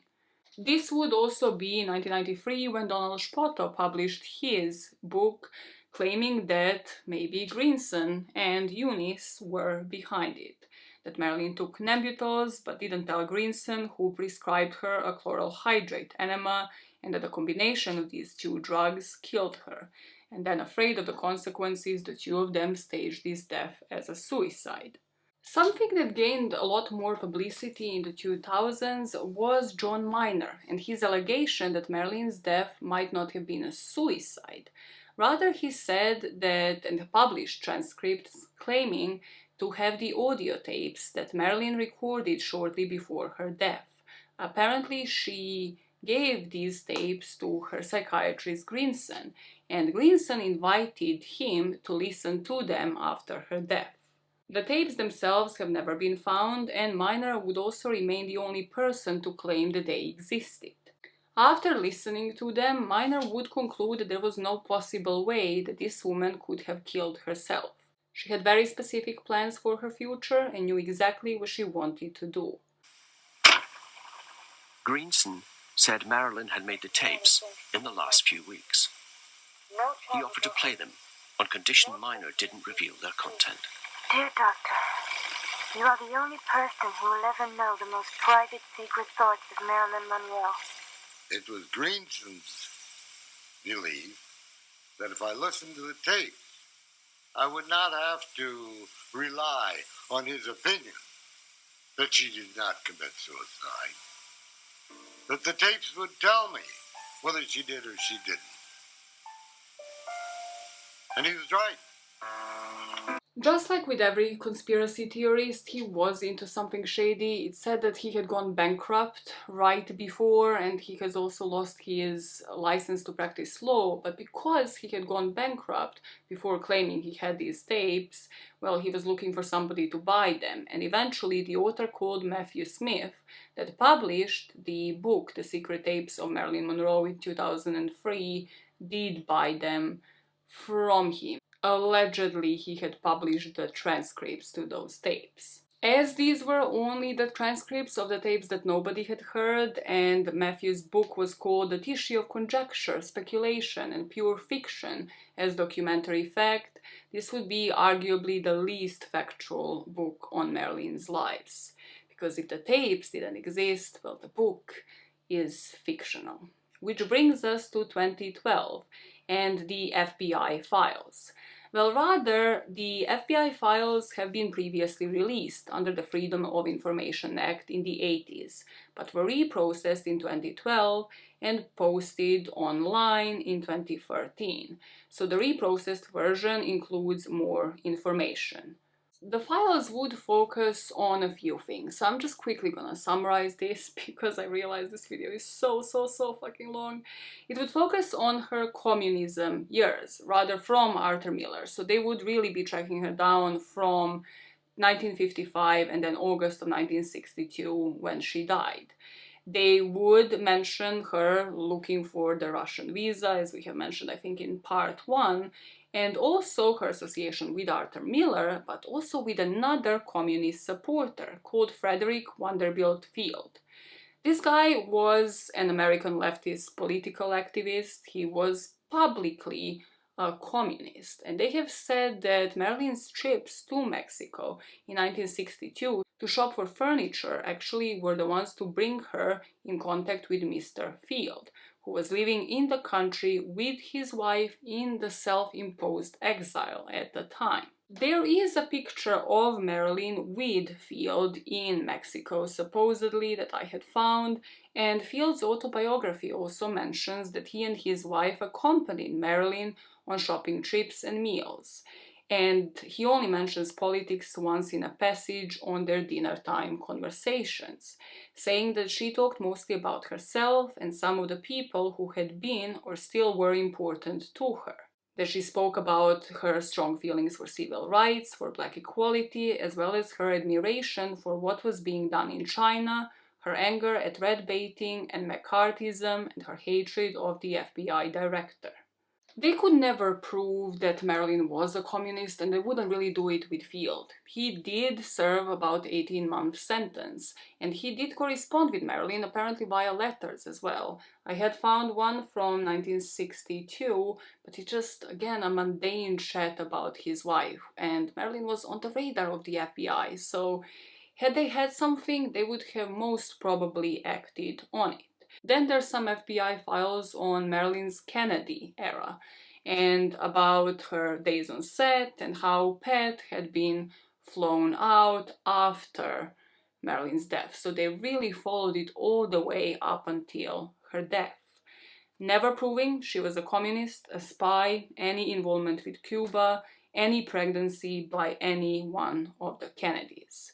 So it should be noted that, per the Associated Press, a 1962 entry in the file shows that no one ever proved Monroe was a communist.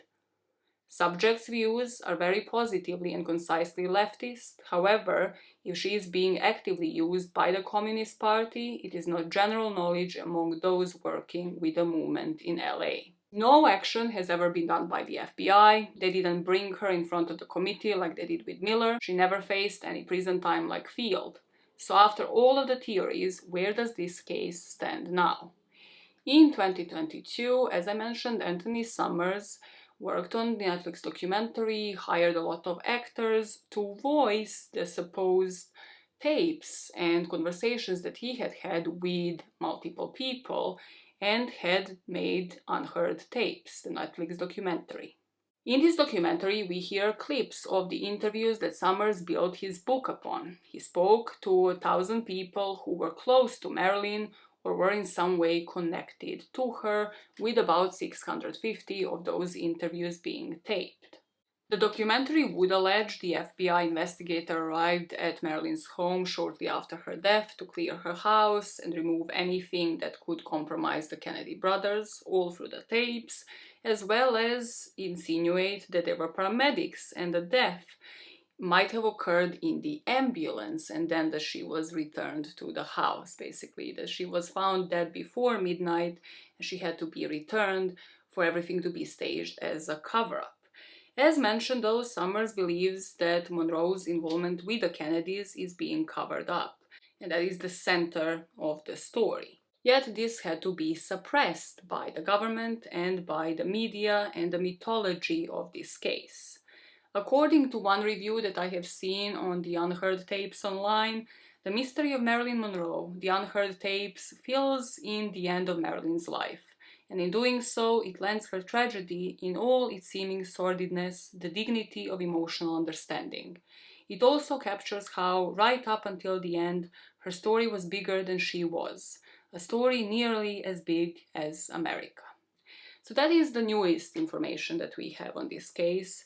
The tapes reenacted by actors, and for many people, this is still a mystery 60 years later, without any reopening of the investigation on the horizon. So to wrap up the longest story, the longest series I have done, the case of Marilyn Monroe hinges on your perception of her. Was she a puppet in a game of masterminds? Or was she, despite her addiction and dependency on the people inducing it, strong enough to think for herself and decide who she wanted to surround herself with, which eventually could have gotten her killed? This is where I pass it on to you. I put you in quite a few points of view during this 3-part series, so what do you think had happened to Marilyn? I am, full disclosure, breaking it because this is the longest video that I have done in terms of the memory card, and I don't know if my laptop has the capacity to process it. So I guess we'll see what happens here and how I'm going to even be able to edit this video. I really hope something works out. I don't know what I'm gonna do if it doesn't. I don't know. So let me know what you think about this series, and I should be back in a week or two.